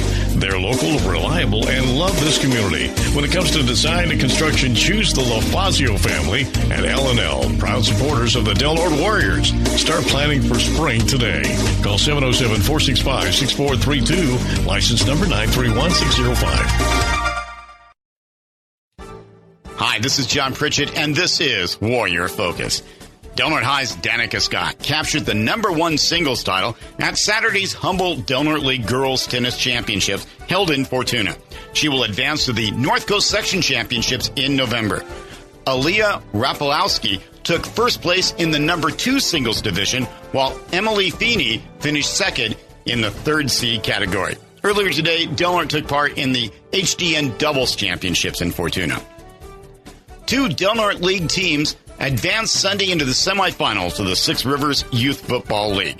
In AAA action, Del Norte defeated Redwood of Eureka 11-0 and will play McKinleyville this coming Sunday at 2:30 p.m. in Eureka. In single A play, Del Norte slapped Eureka 26-0 and will play at Ferndale Sunday morning at 9:30. Both of Del Norte's AA teams were eliminated on Sunday. The championship games will be played a week from Sunday in the Redwood Bowl at Humboldt State University. The Warrior boys soccer team will find out where it stands in the postseason on Sunday after a strong second half of the season. The Warriors tied Arcata on Saturday 2-2, and on Wednesday, Del Norte bested South Fork 2-0 and finished the regular season with a 7-3-2 record, good for 3rd place in the Humboldt Del Norte League. Taking a look now at how some Warriors are doing in college. Southern Oregon University is 3-5 this year with a pair of locals on the roster. Del Norte's Ethan King and Brooking Harbor's Calvin Watward. The Raiders play tomorrow at home in Ashland against Montana Tech. The Western Oregon Wolves are 5-3 this season. Freshman Ethan Price, who finished a standout career at Del Norte last year, is redshirting. Garrett McAlexander of Del Norte was named one of Shasta College's standouts following last week's 30-14 win over West Hills College. The Knights are now 6-1 in 2019. The Humboldt State University volleyball team is struggling at 5-13 this season, but will try to rebound tonight at home against Chico State and then Saturday against Stanislaus Lake. The Warriors' Kayla Costello is part of the Lumberjack squad. And the College of the Redwoods volleyball team continues to battle despite its 3-15 record. That team is coached by Del Norte grad Petra Lorenzi. And in junior high girls basketball action this week, Redwood knocked off Crescent Elk in 8th grade girls play. The Cougars defeated the Raiders at the 7th grade level. For Warrior Focus, I'm John Pritchett.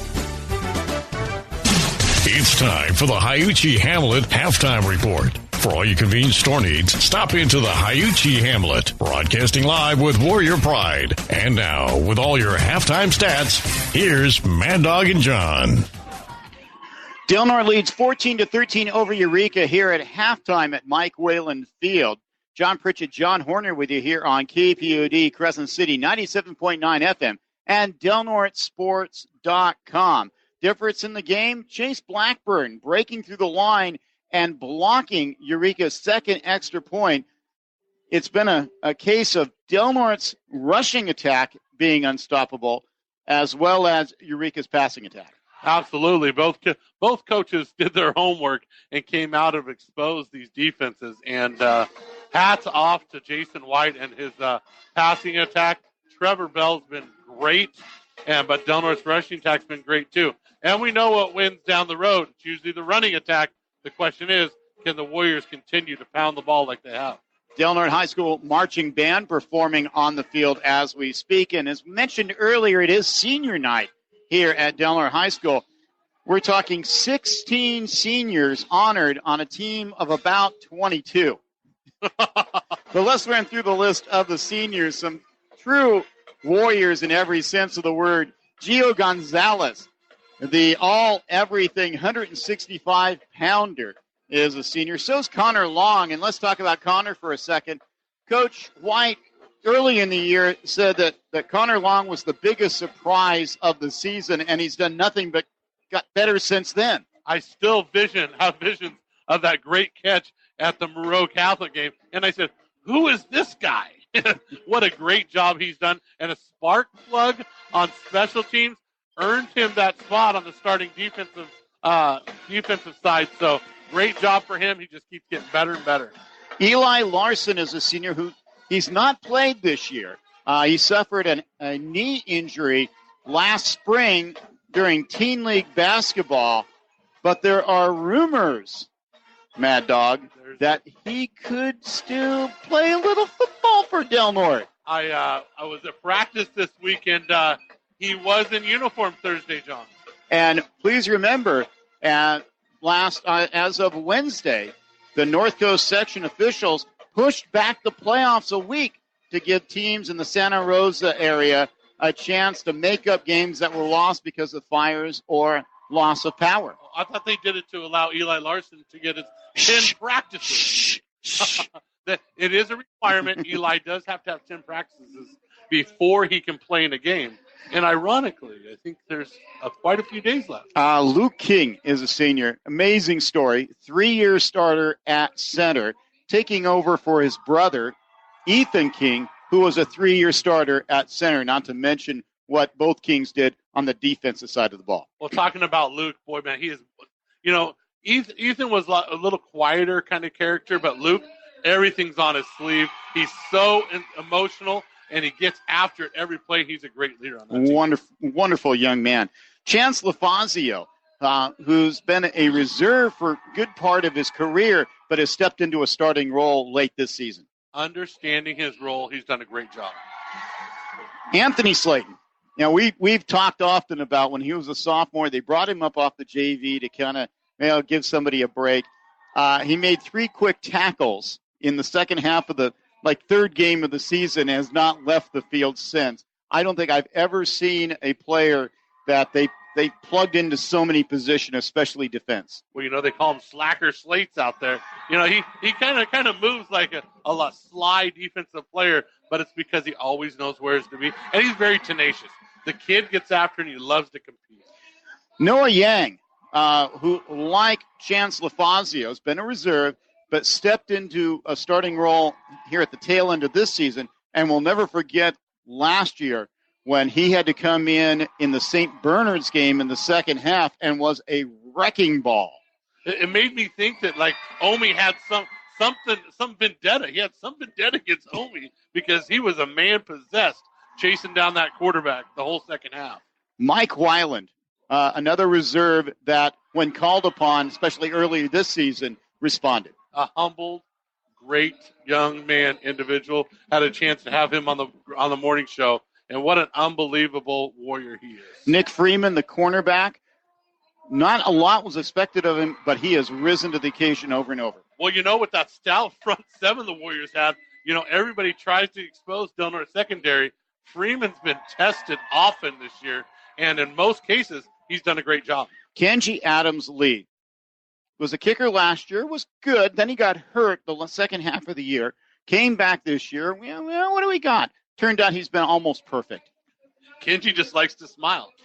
He was in for the morning show, and that kid's smiling all the time, skipping out on the field. He just loves to be out here playing football. 36 of 37 on extra points this year and one-on-one on field goals. Chase Blackburn, is there anything this kid can't do, especially on the offensive side of the football? He can run, he can block, he can come out and catch passes. He's probably selling popcorn right now in the concession stand. These are sacred fields right here. Indeed. Chase Blackburn. Chase Blackburn's grandfather, number one, is Mike Whalen Field. His other grandfather, the legendary voice of the Warriors, Chuck Blackburn. Gave us this opportunity to do what we do today. Indeed. He paved the road. So, of course Chase is going to do everything out here on the field. Kobe Mitchell, who has just been a Warrior in the true sense of the word this year, has battled some injuries, but still over 100 yards rushing in the first half tonight. Dude, the guy's like a hammer out there. And, he gets lots of respect from all the teams in the Big Four.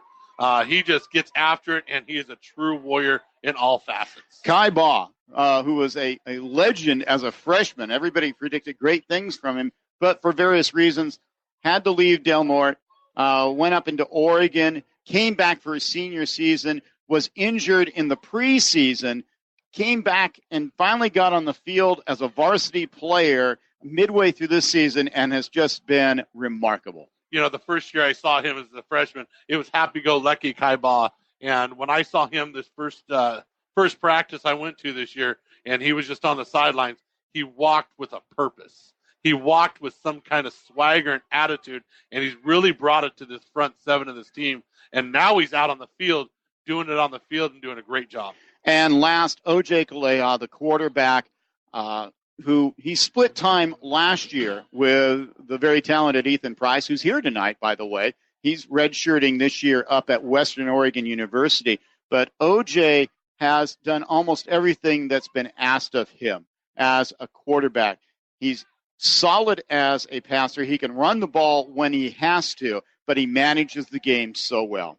Absolutely. O.J. has done what he needed to do. He wishes he could play a little more defense on his senior year, but they haven't let him. But what a great job O.J. has done orchestrating this team. The senior class for Del Norte High School, it's a big one, and it's going to be very, very difficult to replace. We're going to be back with first half stats in the second half of this ball game. Warriors leading 14-13 here at Mike Whalen Field. We're broadcasting live with Warrior Pride. You're listening to Del Norte Sports. It's time for the Hiuchi Hamlet Halftime Report. For all your convenience store needs, stop into the Hiuchi Hamlet. Broadcasting live with Warrior Pride.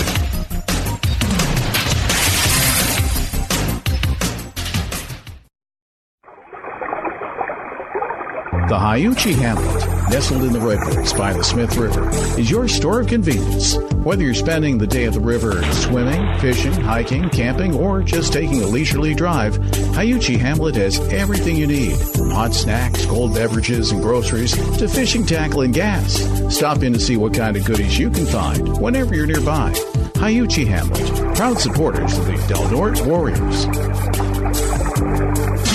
It's time for the Hiuchi Hamlet Halftime Report. For all your convenience store needs, stop into the Hiuchi Hamlet. Broadcasting live with Warrior Pride. And now, with all your halftime stats, here's Mad Dog and John. 2 quarters of football are left here at Mike Whalen Field. Del Norte leading Eureka 14-13.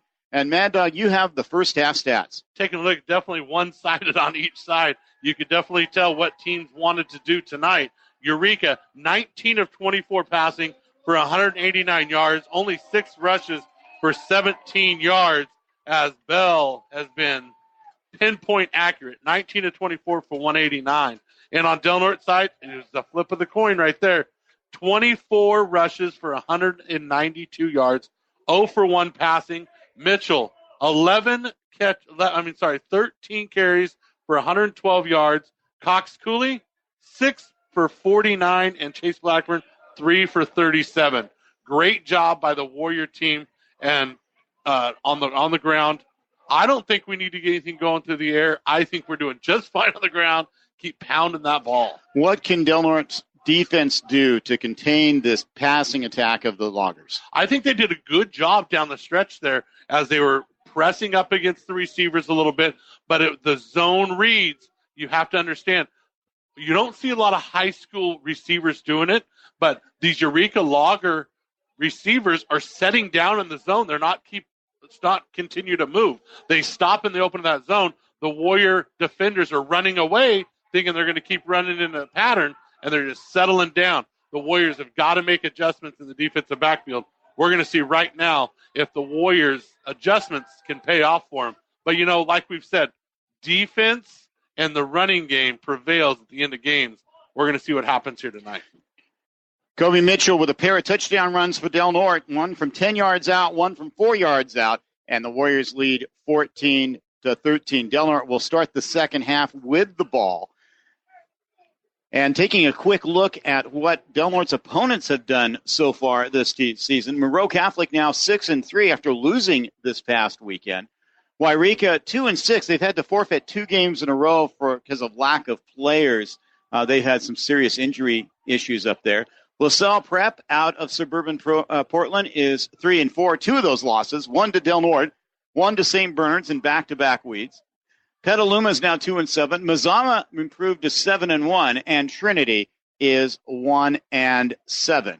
Taking a look at the top 3 teams in Division 5, the update from from Encinal. Encinal is taking on a very good Bishop O'Dowd team tonight, and they are leading 10-7 over Bishop O'Dowd. And the number 3 seeded team, De Anza, is having their way with Vallejo as they lead midway through the third quarter, 28-0. This has been the Hiachi Hamlet halftime report. The Hiachi Hamlet, which has cold drinks and hot snacks. It has hot drinks and cold snacks. It has everything you want, everything you need. In fact, if they don't have it, you don't need it. The Hiachi Hamlet, located on U.S. Highway 199 in Hiachi. Getting ready to start the second half. Warriors leading by 1. They'll get the ball to start the second half. Back deep is the freshman, R.J. Lofton, and the junior, Levi Cox-Cooley. Kicking off for the Loggers is Eddie Perez. And ladies and gentlemen, the second half of this ball game is underway. Ball lands at about the 25, picked up by Blackburn, and he'll end up getting thrown backwards. They'll mark him at the 24, and that'll be where Del Norte takes over. 1st and 10, going right to left, east to west as we start the second half. Big first drive here for the Warriors. Third quarter has been Warrior football. Let's see if we can do it against this Logger team. Del Norte's behind Kobe Mitchell and Levi Cox-Cooley. And the big Warrior front line, led by Slayton, Faulkner, and King, have been dominant. Cox-Cooley goes in motion, gets the ball, goes around the right side, squares his shoulders, and gets tripped up near first down yardage. Give him 8 on the play, and it's going to be 2nd down and 2. Great job by Cox-Cooley. I believe that's the same way the Warriors started the first drive of the game offensively. 8 yards on the play for Cox-Cooley. They put the ball at the 32. As Kaleha, who this year, he's 0 for 1 tonight for the season. He has completed 62% of his passes. And that one pass was a drop. Back to pass. Pressure comes. He's going to scramble, and he's not going to get away. Finally, he throws the ball. Blackburn catches it. An underhanded toss. A little Brett Favre play right there. That was probably ill-conceived, but it ends up getting back to the third, or make it the 29. It's going to be a loss of 4 on the play, but there is a penalty flag all the way back at the 20. Holding call. Holding call against the Warriors. It's going to be a very costly penalty. Might be a 20-yarder. Penalty happened at the 20, and they'll march it off 10 more yards from there. All the way back to the 10. So we were 2nd and 2. Now it's going to be 2nd and... Well, they're on the 10, and they have 25. to get to the 34. Second and 25. So that counts as a sack for Eureka. Price comes out wide to the left. Ball in the middle of the field on the 10-yard line. Handoff. No, instead screen. It's a screen. Penalty flag flies again as Del Norte gets it past the 15. Making the catch for the Warriors was Kobe Mitchell. But there's penalties all over the place. I think we might have had a hold on King, and then we might have had a face mask. The second one came towards the tackle. That's why I say that had to be something in that aspect. We got holding against Del Norte and holding against Eureka. So just wipe them both off, and we'll replay the down. It's going to be second down. Ball's going to be back at the 10. Del Norte has to get to their own 34 for the first down. A lot of laundry tonight, John. A lot of laundry. Actually, Del Norte is a little bit behind its usual penalty pace, but it's all been major 5-yarder. And they are going to march it back. Was there a third penalty? I don't know. Here we go. We had offsetting penalties. So the ball's back on the 6 now. And we got to get to the 35, John. Second and 29. Price comes out wide to the left, narrow side of the field. Handoff, Blackburn going around the right side. He's got a little room. Gets away from one tackler. He's got the first down. It's a foot race at midfield and brought down at the 45-yard line. Chase Blackburn explodes over the right side and gives the Warriors a massive first down. 49-yard play by Chase Blackburn. Great job. Exploded the outside. Great kick-out block by the receiver that opened that up also. Wow. Blackburn only has 64 carries this year coming into this game. But it seems like every game he's good to break one huge play, and that was it right there. Handoff this time coming around the left side, trying to find some room. That's the freshman Lofton, and he gets buried out of bounds, but not until he gets to the 36-yard line for Del Norte, of Eureka for Del Norte. 9-yard play for Lofton as the Warrior running game keeps pounding away. And that has to be disheartening for the Eureka defense, just as it has to be disheartening for Del Norte's defense to have Trevor Bell just pick apart the defensive backfield. Warriors leading by 1, 14-13 with the ball.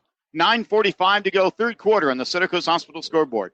Blackburn comes in motion instead. It goes to Mitchell, spins off one would-be tackler. Now he moves the entire pile to about the 32-yard line, and it's going to be good for a Del Norte first down. 6 yards on the play for Mitchell. And it should have been for about 1. Yes. He spun right at the line of scrimmage and then got some help pushing from the rest of his crew. Great job by the Warrior front line. Del Norte trying to capture its first undisputed conference title since 2016. Warriors also won in 2014. Warriors break the huddle. Kaleha goes under center. The senior gets the ball, hands it off. That's Blackburn again. He's got down to the 10, inside the 10. Loses the ball, but it goes out of bounds. It will be first and goal for the Warriors in the red zone. 25 yards as Blackburn keeps slashing the Logger defense. And that's a good description of it, as we have an injured Warrior on the field. Injured Logger on the field. That gives us a chance to say hello to more Sportscaster Club members, including Crescent City Les Schwab Tire Center, where doing the right thing matters. Del Norte Ambulance, now and always dedicated to serving. Fort Dick Market and Deli, your neighborhood store on Lake Earl Drive. Great chili. Affordable tow, dependable, fast, and reliable when your vehicle isn't. Chowell, Benz, and Harwood. Good luck, Warriors, from Team CBH, your local accounting and tax firm. and Oat Hill organic beef, local grass-fed organic Angus beef. That's number 3 on the ground. That's Keeb Herr, who is the team's punter. Not that the Loggers have needed to punt tonight. So let's set the situation with 9:05 to go third quarter. Warriors leading 14-13, and they'll have it first and goal in the KPOD red zone on the 6-yard line following Chase Blackburn's second big run of this drive. He has 3 big runs on the night, and he is at 110 yards on 5 carries now, John. Del Norte has 2 runners over 100 yards, and Herr is being helped off the field, putting absolutely no weight whatsoever on his left leg. First and goal. Warriors have scored twice this game on the ground. Mitchell from 10 yards out and then Mitchell from 4 yards out. Wouldn't expect much of anything different here, would you? No, in the game for the Warriors is R.J. Lofton. The freshman who has not scored this season after being brought up at midseason from the junior varsity. Great to see Gio over here stretching out that hamstring. He'll be ready to play defense, which is good news for the Warriors. One of the best open field tacklers the Warriors have. All right, here we go. Waiting for the signal. And here we go. Price breaks the huddle first, followed by Luke King, goes over the ball. Warriors rush to the line of scrimmage. Dual running backs split apart. Kalea keeps it himself, goes it. That was Mitchell. It was Mitchell. Handed off, and Mitchell gets his 3rd TD of the night. The great thing about that, the deceiving thing is he pitches it back, and then OJ leads the same play that they scored on earlier. Just leads the way, 10 yards out. What a great job by the front line. Make it 4. 4 yards. 4 yards. Yep. Out. So here comes Kenji Adams-Lee to try to make it 21-13 with 8:56 remaining in the third quarter on the Center Coast Hospital scoreboard. Snap, high, but Kalea pulls it down. Kick goes up, and the kick is good. Del Norte extends its lead to 21-13 here almost midway through the third quarter. We talked about enthusiastic Luke King. He comes fired up off the field. He's happy. He's stoked. And that touchdown's brought to you by L&L Design and Construction for home remodels and new construction. Call 707-465-6432. That's L&L Design and Construction. So as we mentioned earlier, Mad Dog, normally we were expecting to have the playoff brackets on Sunday, released by the North Coast section overlords. Instead, that's got pushed back for a week. It will not impact the state playoffs like what happened last year when the playoffs got delayed 3 weeks, which was, if something could go wrong for North Coast section officials, it did, in large part to their own doing.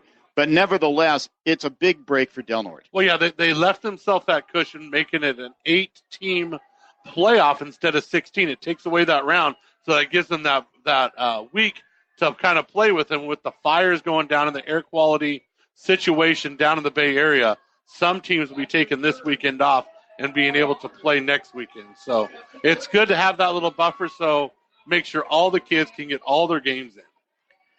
And it is final. Ensign will beat Bishop O'Dowd tonight, which will pretty much solidify their spot at that number 1. Here's Kenji Adams-Lee's kick. Gives it a kind of little punch. Question is, will it go out of bounds? And it will. Referee throws his flag, and Eureka will take over with fairly decent field position, with Del Norte now leading 21-13 here in the third quarter. Del Norte trying to win the Big Four Conference Championship, trying to solidify that number 2 seed, which would give them home games in the playoffs in both the first round and in the semifinals. It would also send the seniors here for Del Norte, all 16 of them, out as champions. And you were told this morning that this group of seniors for Del Norte has not beat Eureka unless you go all the way back to youth league football. Yeah, Slayton is fired up to win this game. He wants to beat Eureka. 3 receivers to the left for Bell. He gets the ball, throws it to the left. It's caught. First down for the Loggers as Magadna makes the catch. I know I'm not pronouncing that right. Freeman makes the tackle, but it's going to be first down for the Loggers at the Eureka 47-yard line. Probably Magana. Yes. First down for the you'd think that arm would wear out a little bit. Bell's threw the ball 25 times already. 3 receivers to the wide side of the field on the right. Like a gunslinger out there. Bell gets the ball, looking, throws over the middle. It's caught. Long quickly makes the tackle, but it's going to be a 5-yard gain. Faulkner there as well. Making the catch for the Loggers was Graham, who was very effective in that first quarter. Then Bell turned his attention to Dunn, and he caught a gaggle of passes in the second quarter. Graham has 6 carries for 91 yards right now. Carries or catches? Catches. Dunn has 88 yards, so both of them approaching 100 yards in receiving. 2 receivers to the left, 2 to the right. Single running back to the left of Bell. Now man goes in motion. Handoff to him. Reverses. Then it's going to be a flea flicker. Back to the quarterback. He's having to scramble down the left side of the field, and he'll go out of bounds and get the first down. Kudos to Gonzalez and Slayton, who stayed with their man on the trick play. Give Bell 6 after all that misdirection. That was a double reverse. Pitch it back to the quarterback. And like you said, it was Gio and Caleb Price back there doing a great job. It was Slayton back there as well. They mark him 1 yard shy of the first down marker, so it's 3rd and 1. Ball sitting on the Del Norte 44-yard line. Big third down. Defensive coordinator Darren LaFazio giving the signal. Warriors pressure. They send everybody, and it works. It's going to be a loss of 1 on the play. Coach LaFazio dialed up the blitz, and he called that one perfectly. King is in there. Faulkner is in there. It's going to now be 4th and 3. Ball sitting on the west side of the 45-yard line. This is a big play right here. And the Loggers are going to go for it. As always, in this situation, you got to watch for the hard count. Warriors showing blitz again. Here they come. Quick pass out in the flat. It's incomplete. Del Norte's defense holds. They'll get the ball back at close to midfield. Ill-advised bad pass by Bell. Terrible time for it as Dunn was open on the out pattern, but just overthrew him. And you can never say too much about that being downhill that far. As that ball kind of just flew over Dunn's head. That and coordinator LaFazio sent everybody. They were going to force him to throw the ball quick. Bell definitely had happy feet as he went to throw that ball. Del Norte takes over 1st and 10 on their own 46, leading 21-13, 6:50 to go third quarter on the Center Coast Hospital scoreboard. Counterplay coming around this side. That's Lofton, and he squirts out and gets to near 50-yard line. The freshman. He's scrappy, John. Just pure strength. It looked like he was down after about a 2-yard gain, and all of a sudden he just kind of popped out of the back side of the scrum, and they mark it exactly at the 50. Gain of 4. Is it crazy that you just said pure strength from a freshman? The kid is strong upper body and just shed tacklers. Well, I believe he's the first freshman we've seen in the 9 years we've been doing this. Second down coming up. Roll out this time by Kaleha. Wide, no pressure. Throws. Caught. First down inside the 30 for Del Norte. Lofton with his second catch of the season. He had one last week against Fortuna. And a nice, soft, easy-to-catch pass by Kaleha. 20-yard play. That was right out of Bell's playbook right there. 1st and 10 for the Warriors at the 30-yard line on the far side hash mark. 6:02 to go. Del Norte leading 21-13 and marching. That was impressive on how much time OJ had to let that play develop. And RJ came from this side of the field all the way across. So great job by the offensive line on the play action. Blackburn goes in motion. Instead, it's a handoff. That's Mitchell. And he motors his way inside the 25 to about the 23-yard line. Another nice little pickup. Give him 8. It's going to be 2nd and 2.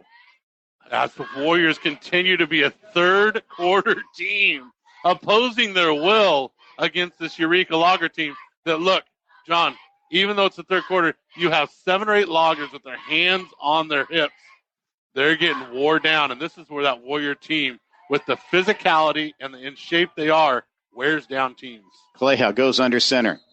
Whistles blow. And we're going to have a penalty.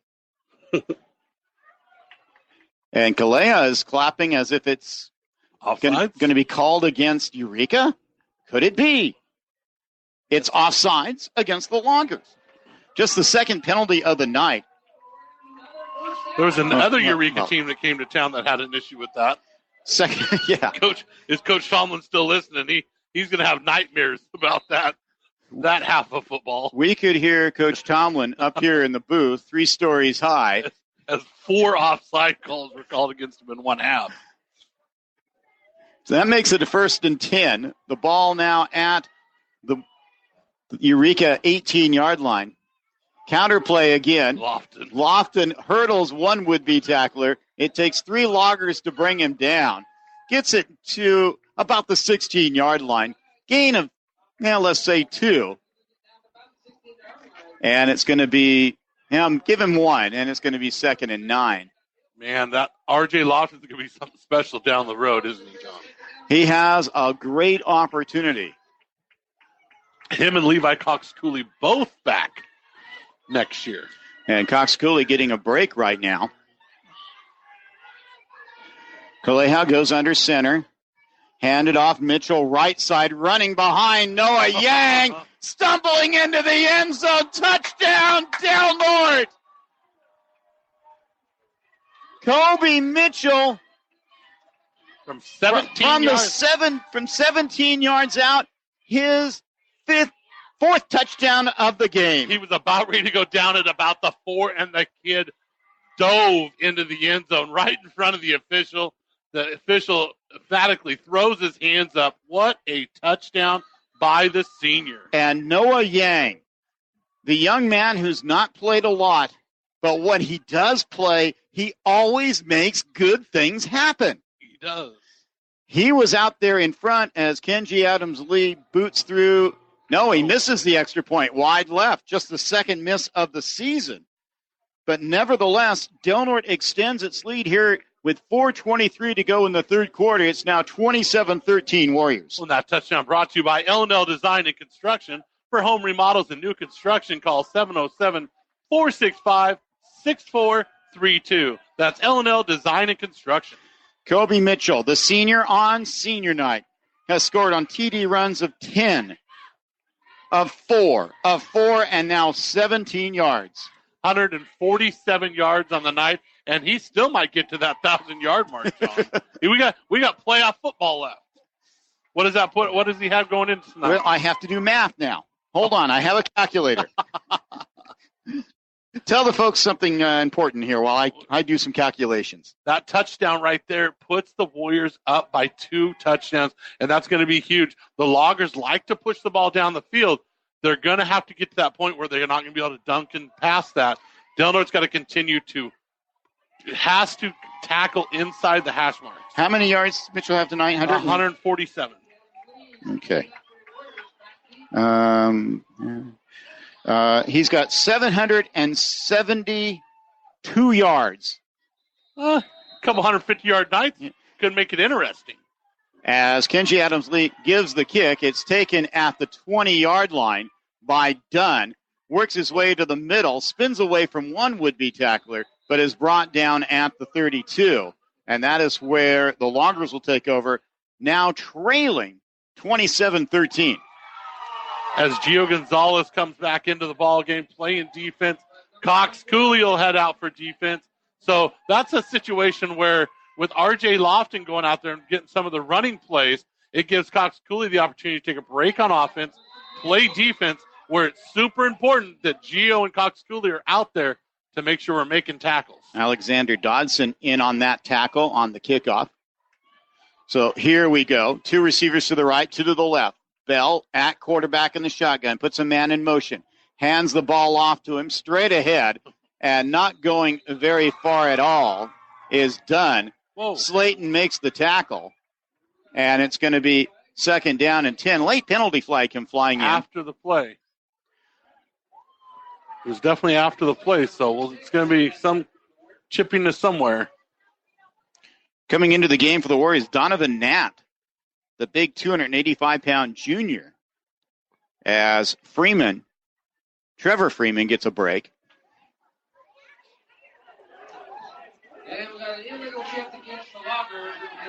A personal foul against the Warriors. So we got 2, according to the stadium announcer, we've got 2 15-yard penalties, 1 against both teams. Well, that's an illegal shift against Eureka. Personal foul against Del Norte. And then they signal 1st down. You're going to mark 5 and then 15? That's what they did. Yeah, they marched it back 5 yards. Now they move it forward 5 yards. And it'll be 1st down for the Loggers at the Warrior 43. Del Norte's got to stay composed, stay within themselves.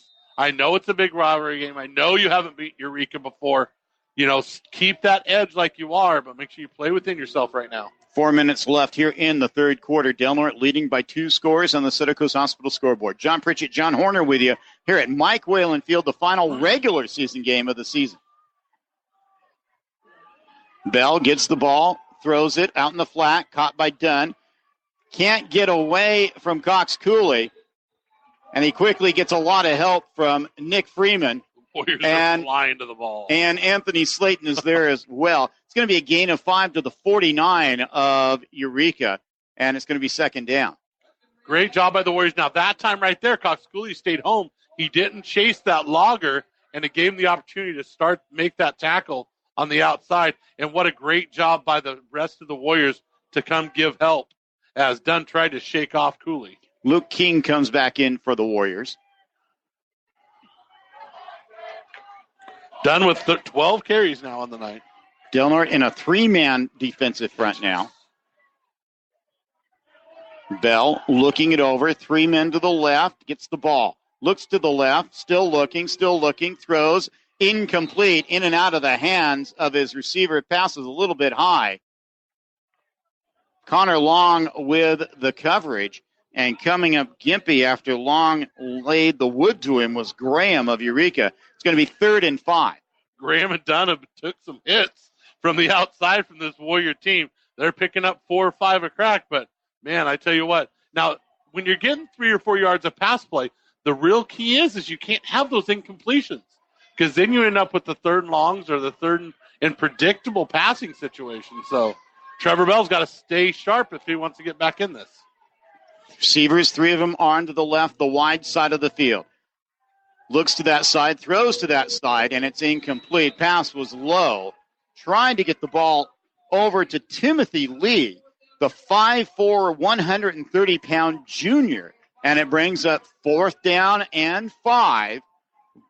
Ball just shy of midfield. 2:49 to go, 3rd quarter. Warriors leading 27-13.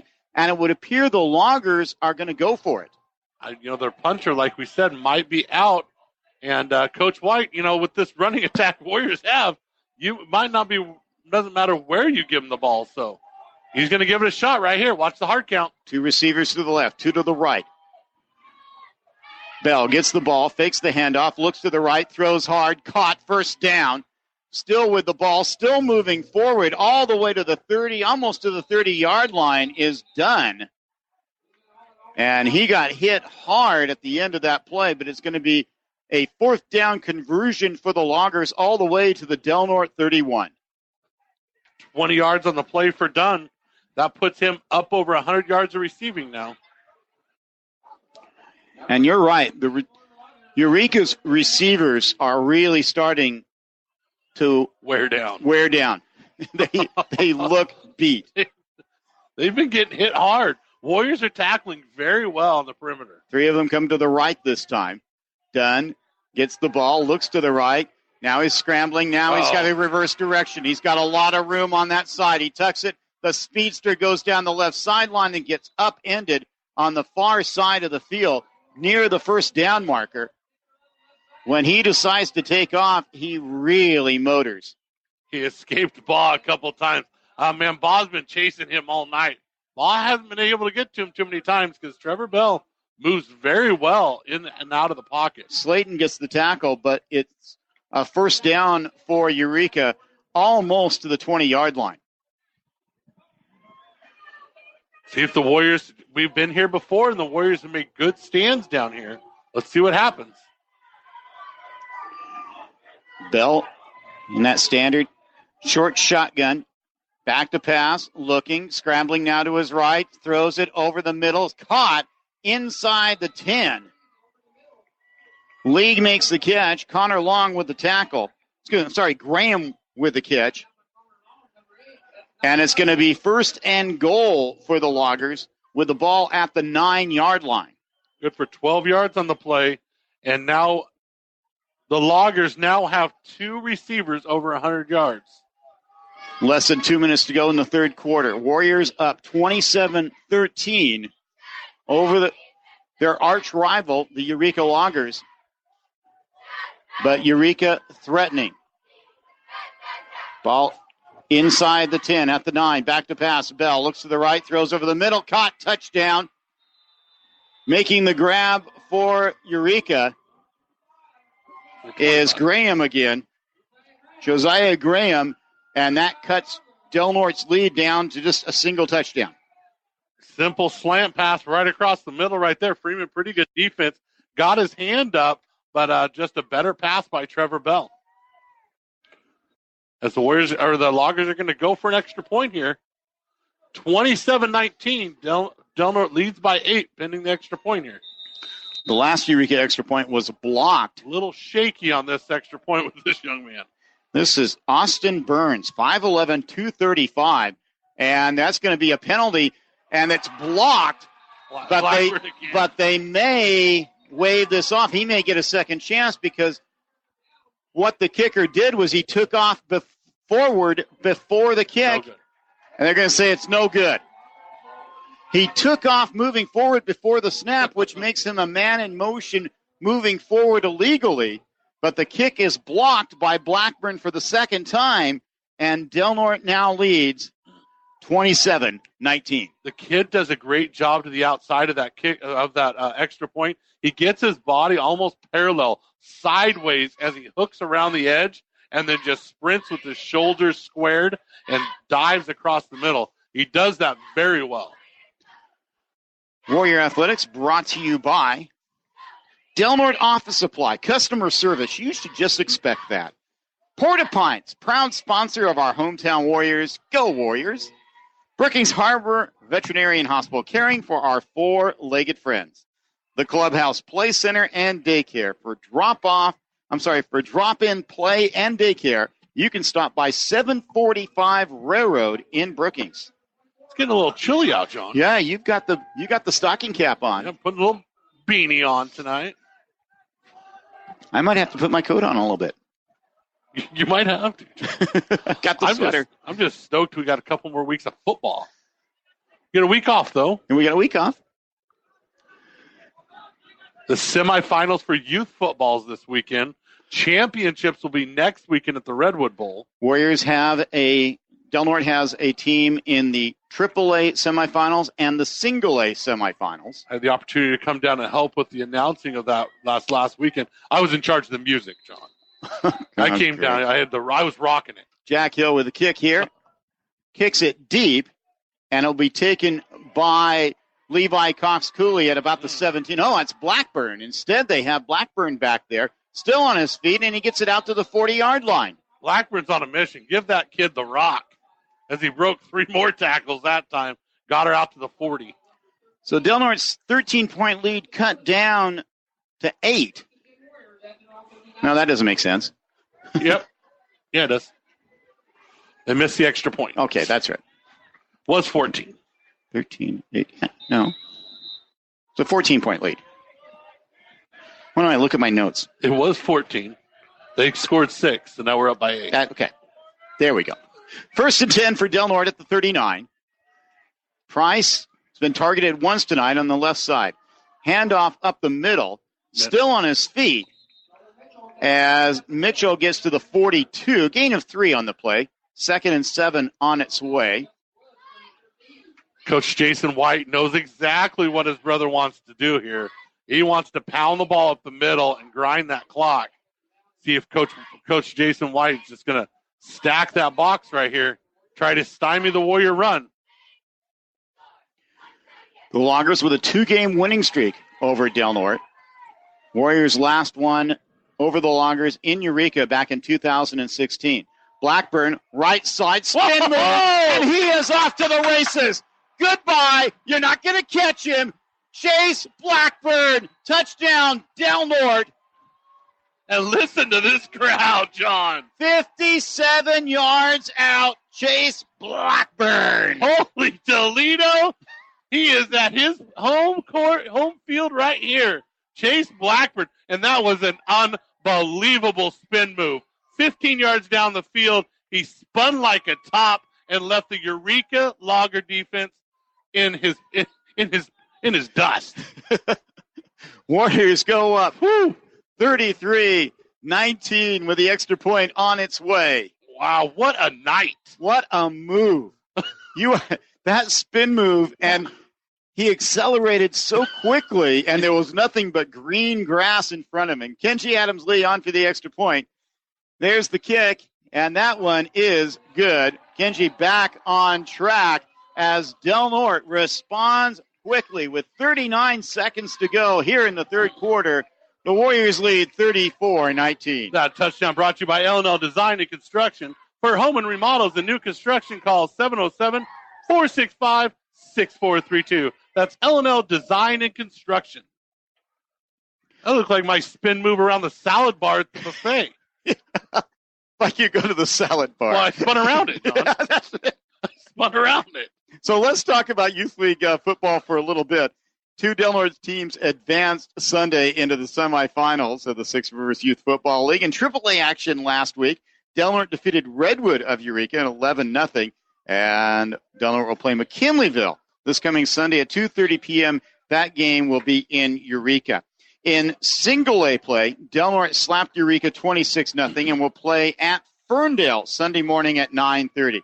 Now, both the Del Norte's AA teams were eliminated last Sunday. The championships games will be played a week from Sunday, this coming Sunday, in the Redwood Bowl at Humboldt State University. Might as well do something with that facility. You might recognize a couple of the AAA coaches.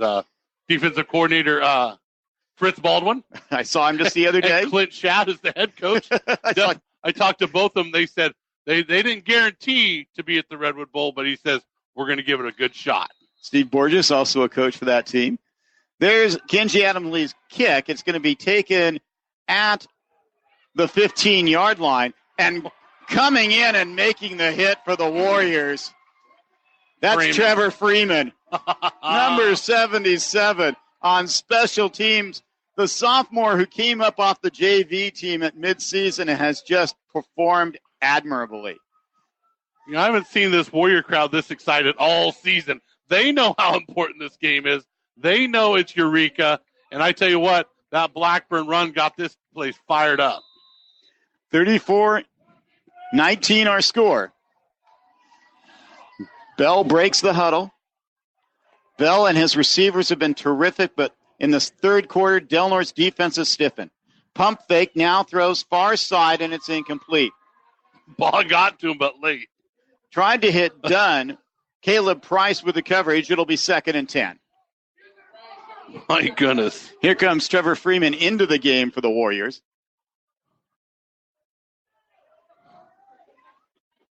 Del Norte doing a great job getting the pressure. Bob applying the pressure right there. And that in that situation right there is Trevor Bell actually lost the handle and had to re-grip the ball to make that throw to the outside. And by the time he did that, he had high ball in his lap, so the ball was definitely thrown off target. Bell, not the biggest player on the team, 6 foot, 180 pounds. He doesn't look quite that big, but he's had some problems handling the ball at times. Hands the ball off on the fly sweep, and getting pushed out of bounds is done. Faulkner there, make that Slayton along with Yang making the play for Del Norte. Faulkner was there as well, and it's going to be 3rd down and let's call it 7.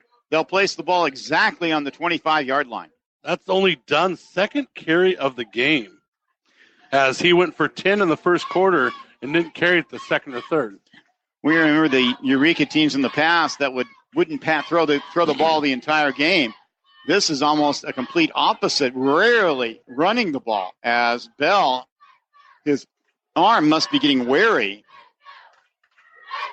He gets the ball, throws it quickly. It's quickly caught, but being pushed out of bounds by Gonzalez and Cox Cooley is Magana. 4th and 1 deep in their own territory.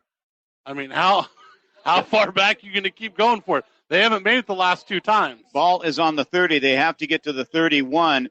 Eureka trailing now to Del Norte, 34-19. Down by 15. And they are going to go for it. This is crazy. 17 seconds to go here in the third quarter. This is called not having any trust in your defense, John. Well, Del Norte's rushing attack has not been stopped other than one drive. And a big fumble. A big penalty was a big part of that. So here we go. Delay a game? This could be huge if it's a delay a game call. And that turns it from 4th and 1 to 4th and 6. Just the 4th penalty accepted against Eureka for 20 yards. Del Norte would think you have to punt here, John. Right? Well, what do you have to lose? Well, you're still in the third quarter. You're only down 2 scores. But your defense has not been able to stop Del Norte all game long, and we have timeout on the field. So let's talk about this for a second, and that's what Coach Jason White of Eureka wants to do. He wants to talk about it for a second. I mean, you're gonna have to bank on your defense making a stop somewhere in the game, right? So you might as well give them the opportunity at least at midfield. I don't know. I think, Okay, let's say you go for it and do score. Your defense still has to make a stop somewhere. Right. But how many more opportunities are you going to get to have the ball? And your defense is yet to make a stop, realistically.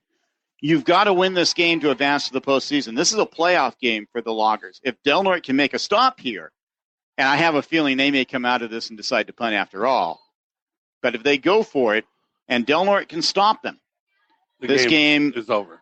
If the Warriors can score. If the Warriors can score. Yes. From the 25. The ball is literally on the Logger 25-yard line right here.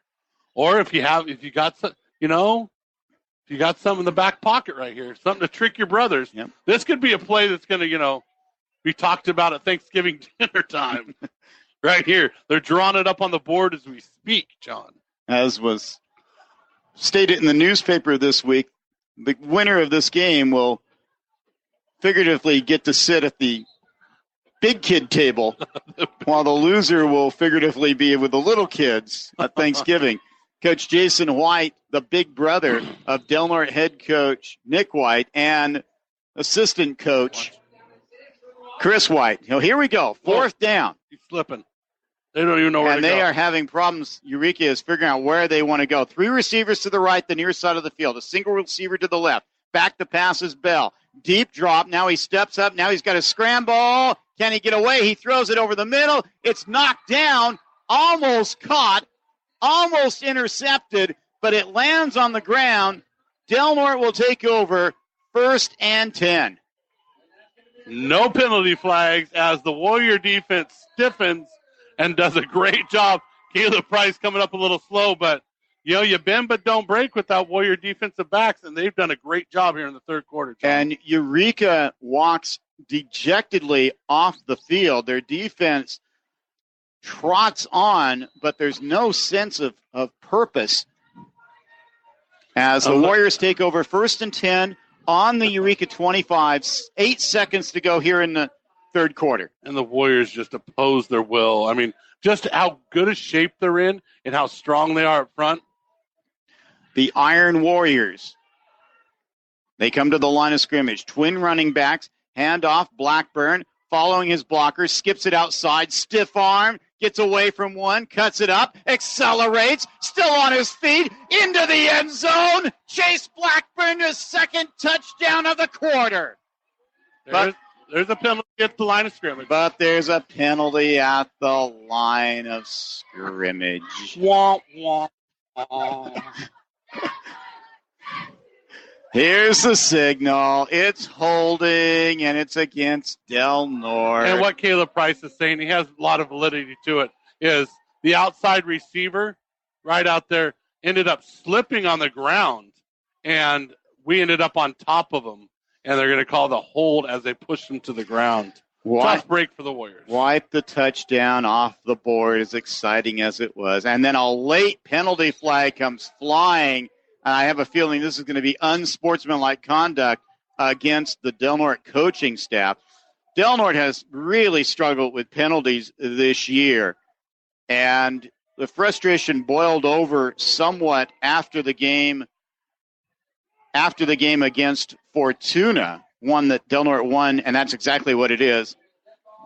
Unsportsmanlike conduct against the Del Norte bench.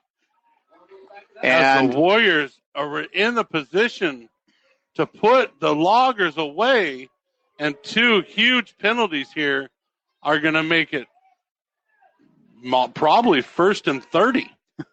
They have to get all the way down to the 15 for a first down. They're going to mark the ball at the 50, exactly at the 50-yard line. 1st and 35. Well, the good news is first down. The better news is that you are leading 34-19. And this will be the final play of the third quarter. And the good news is the Warriors have already hit a number of home runs with its rushing attack. They don't have to pass here. No, they continue to rush the ball.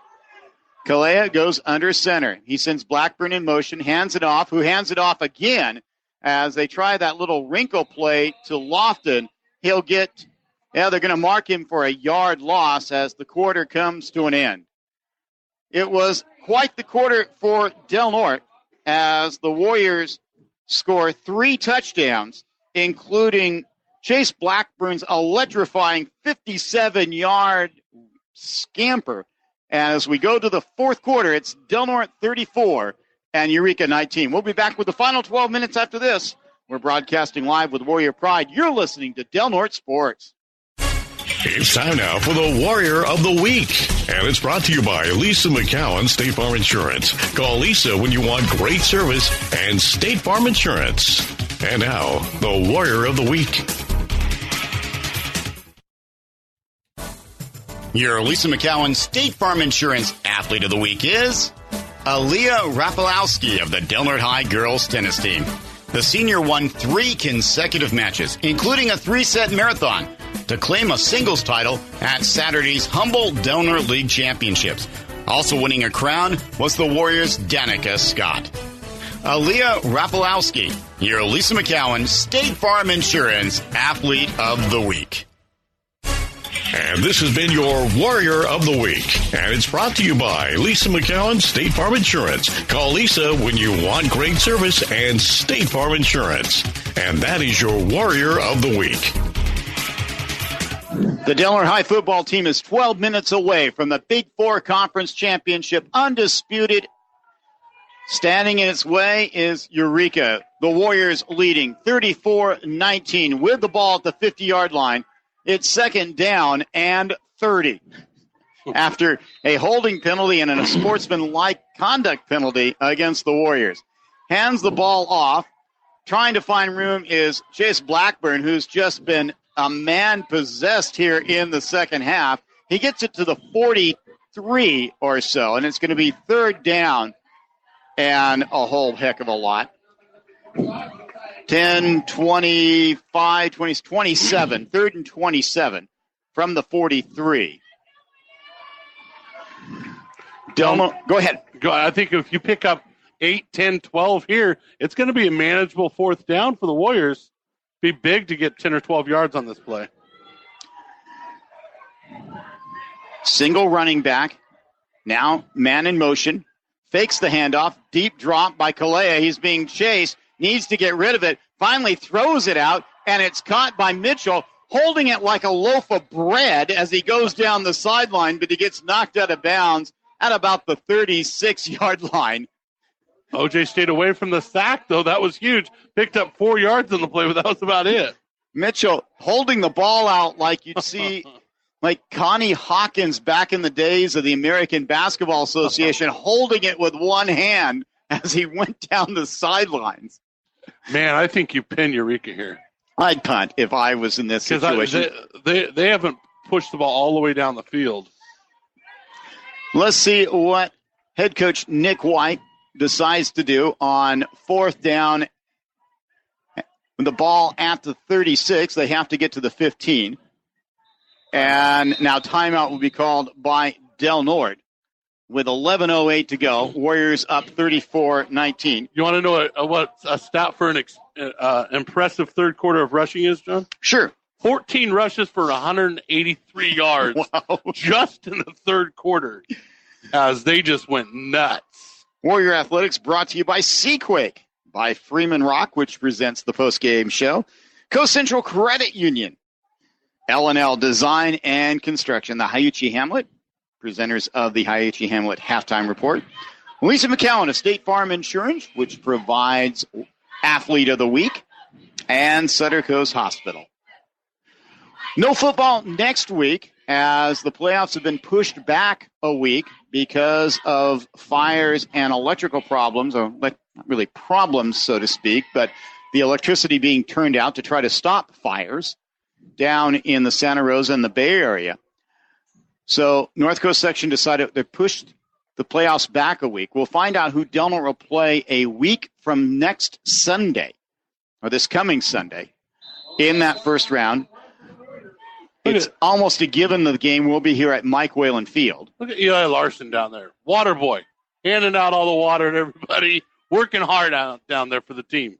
Warriors looking like they're going to go for it. Kalea in the shotgun. Two receivers to the left, two to the right. Straight drop. Pressure comes. He's going to throw deep. Trying to hit Connor Long. Gets bumped. And no, he can't make the catch. And they say no interference. Oh, my goodness. And if there's no interference there, then there should not have been an interference last week when Connor Long was flagged for offensive pass interference. Nevertheless, that was fourth down, and Eureka will take over the ball at their own 36-yard line. Del Norte leading 34-19 here early in the fourth quarter on the Sutter Coast Hospital scoreboard. The coaching staff doing a good job. Keep composure. Got to tackle right now, Warriors. Don't let them have a big play. Bell gets the ball. Looking to his right. Winds up. Throws. Caught. That's Graham. And he'll come up just shy of the first down. Ball at the 46 now. Making the tackle for the Warriors was Nick Freeman. Trevor Bell throwing his 37th pass of the game. I want him on my fantasy team, John. Second down Putting and up some numbers. Second down and 1. The back half of the football resting on the 45-yard line. Clock running. 10.5 minutes to go. Del Norte is that far away from a conference title. Leading by 15. Bell sends a man in motion. That's done. He gets the ball on the jet sweep. He gets the first down, and fireworks just exploded onto the field. Oh, my goodness. It was like a mortar went off.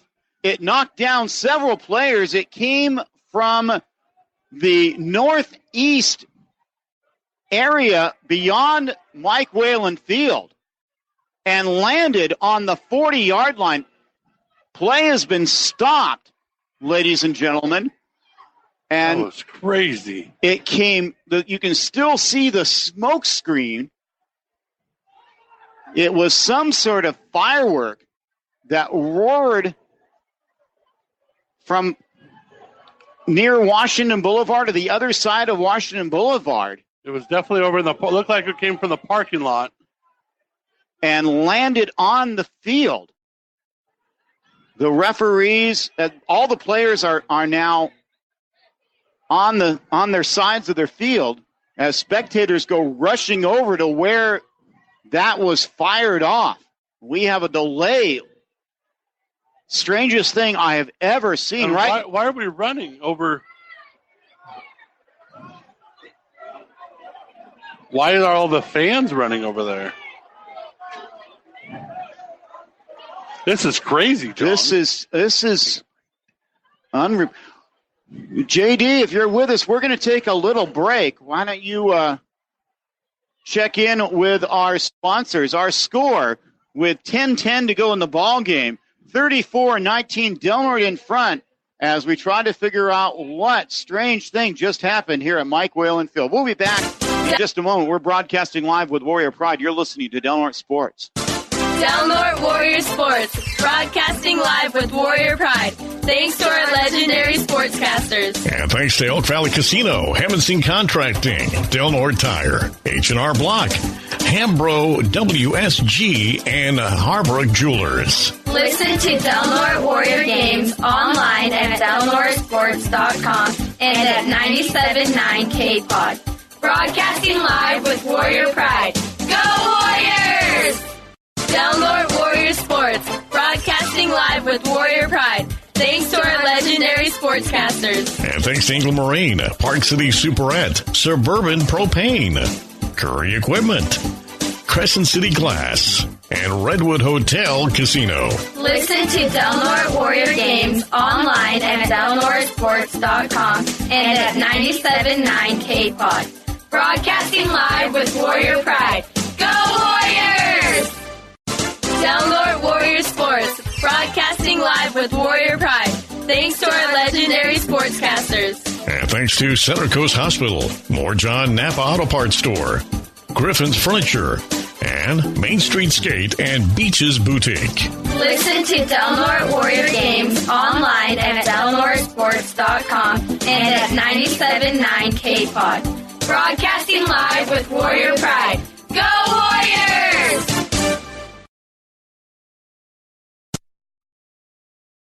Del Norte Warrior Sports, broadcasting live with Warrior Pride. Thanks to our legendary sportscasters. And thanks to McFerrin's Tax and Bookkeeping Services, Lucky 7 Casino in Smith River, Eco Nutrients, Crescent Cabinets, and McDonald's in Crescent City and Brookings. Broadcasting live with Warrior Pride on 97.9 FM, online at kpodfm.com and delnortesports.com. Go Warriors! They can report it. Law enforcement reportedly has the perpetrator who fired a firework onto the field, came within about a yard of hitting a Eureka player, landed on the 40-yard line. It would seem that that person is in custody as law enforcement has arrived, and we are about ready to resume football here at Mike Whalen Field. 10-10 left to play in the fourth quarter. 34-19 our score. Eureka with the ball. It's going to be first and 10. With the ball at the Del Norte 44-yard line, one of the more bizarre things we have ever seen. For sure, 10-yard catch by Graham. That's going to put him well over 100 yards. 11 catches on the night. 3 receivers to the left, 1 to the right. Bell sizes things up. Gets the ball, turns, pump fakes, and goes down. Coming in and making the sack, Luke King. Luke. Yeah, I tell you what, Bell's done a great job of getting rid of the ball quick. But I tell you what, you hesitate for 1 second, it's been Baugh and it's been King all up in the backfield all night long. A loss of 5 on the play back to the Del Norte 49-yard line. It's going to be 2nd and 15, clock running. 9.5 minutes away from a conference championship for the Warriors. Eureka, no sense of real urgency. Down by 2 scores. Crowd still buzzing after the firework that exploded on the 40-yard line here. 2nd down and 15. Whistle blows. Delay of game again? From the back, Judge. It is delay of game. 2nd delay of game penalty of the quarter against Eureka. And as we said, there's not a sense of urgency with these loggers. You understand you want to stay cool, you want to stay calm, but you can't be lackadaisical when you have to win this game in order to advance to the postseason. In fact, this is the playoffs for Eureka. Down 2 touchdowns, down by 15. 9 minutes left here in the ball game on the Sutter Coast Hospital scoreboard. 2nd and 20 now. 2 receivers on each side. Ball on the far side, hash mark. Man coming in motion down to the near side of the field. Roll out by Bell. Cannot get away as Bach collects him and throws him down to the ground. They're going to mark him at the 38-yard line. Back-to-back sacks for the Warriors. We got another flag, but it's not back at the tackle, so that's good news. Here's the signal. Illegal shift as the man in motion turned up field prior to the snap of the ball. And that will be declined, and it's now 3rd down, all the way back at the 38 of Eureka. The Loggers have to get to the Del Norte 34-yard line. Kai Ball and Luke King slapping each other 5 out there as those two are opposing their will on that front line. Trevor Bell's going to have nightmares tonight with those two at him all night. 2 receivers to the left, 2 to the right. Single running back to the right of Trevor Bell. Back to pass. Here he comes. Here comes the pressure again. He's got to throw the ball. It is caught near midfield, and stepping out of bounds is done.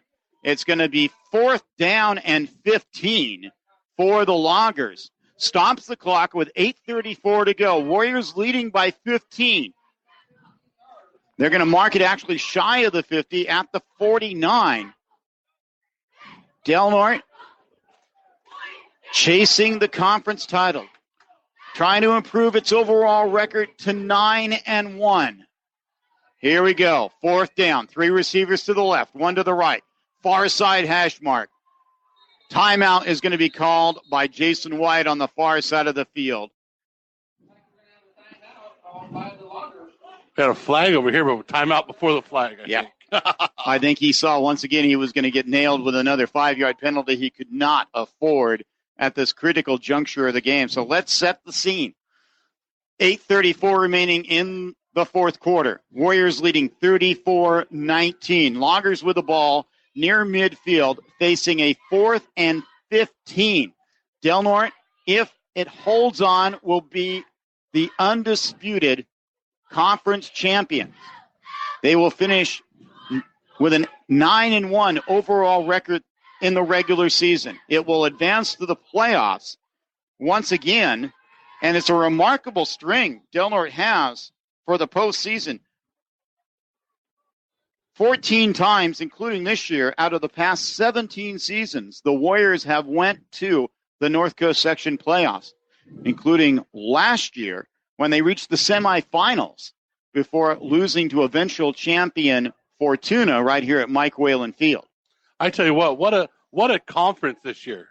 You know, we talked about it before, but for this Eureka Logger teams to go 0-3, it shows that this Big Four conference is very strong this year. So here we go. 4th and 15 from the 49. Bell back to pass. Has time, throws it short over the middle, and the receiver just missed it. That was Timothy Lee, the diminutive junior, just didn't get his hands on it. Warriors take over 1st and 10 at the Eureka 49-yard line, leading by 15 with 8.5 minutes to play. Mr. Pritchett, it's Mitchell time. Or a little bit of loft in here. You know, you're up by 2 scores. You know, tonight you could not go wrong by handing the ball off to Chase Blackburn. You can't go wrong with Blackburn. The senior on senior night has had a second half to remember. Blackburn goes in motion. Instead, it goes inside. That's Mitchell, and he gets the ball to the 40. In fact, he gets it past the first down marker to about the 38-yard line. Mitchell, with his 19th carry on the night, is just having a ball game. 4 touchdowns for that senior. 16 seniors honored earlier tonight. It'll be 1st and 10 for the Warriors. They're going to mark it at the 38 as law enforcement continues to size up the situation and investigate. A few minutes ago, a firework came flying in. Exploded about at midfield. Almost hit a Eureka kid. I mean, just it landed right next to him. 1st and 10 for Del Norte. Tight formation. Price alone to the left. Handoff. Blackburn. And he's going to get ridden out at about the 40-yard line. They're going to give him forward progress to the 38. No gain on the play. It's going to be 2nd and 10.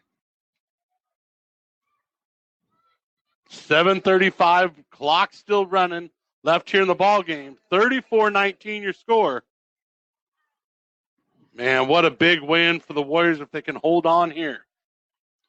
If Del Norte can hold on, it would be just the 7th win in the past 20 ball games against the Loggers. Of course, last 2 years, Eureka went undefeated, 10-0 in the regular season. 2nd and 10. Ball is fumbled. And who got it? As tried to get out of there too quick. As Galeha pulled out, and it will be Del Norte's ball. 3rd down. As Galeha was able to grab it, he throws the football to the side and give me a new one. Just basically, give me a better ball. Give me a dry ball. Goes to the side to offensive coordinator Chris White. You know, look at Gio Gonzalez over here with that towel over his head. He's been working out that hamstring. What a warrior to come out here and put an effort in on the defensive side. What a great job. Cooley doing a great job in the second half, playing defense only, doing a good job, kind of limping on that ankle a little bit. But it just shows next man up, and this team's doing a great job. Del Norte calls timeout on 3rd and 10, ball at the Eureka 38-yard line. And we touched on it earlier, but let's do so again. Del Norte's boys soccer team will find out where it plays, when it plays, in the North Coast Section playoffs on Sunday. That had not changed as of the last time I looked at the NCS website.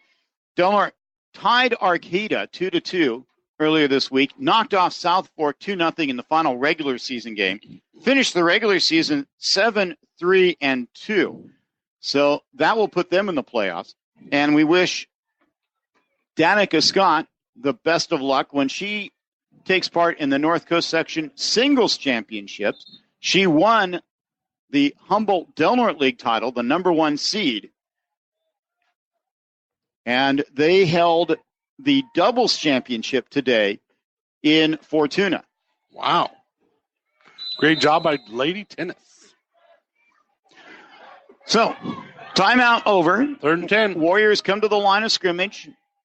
Twin running backs. Man in motion. Del Norte gets Eureka to jump. Hard count works, and so instead of 3rd and 10, it's going to be 3rd and 5. That's much more manageable. 2-down territory for sure.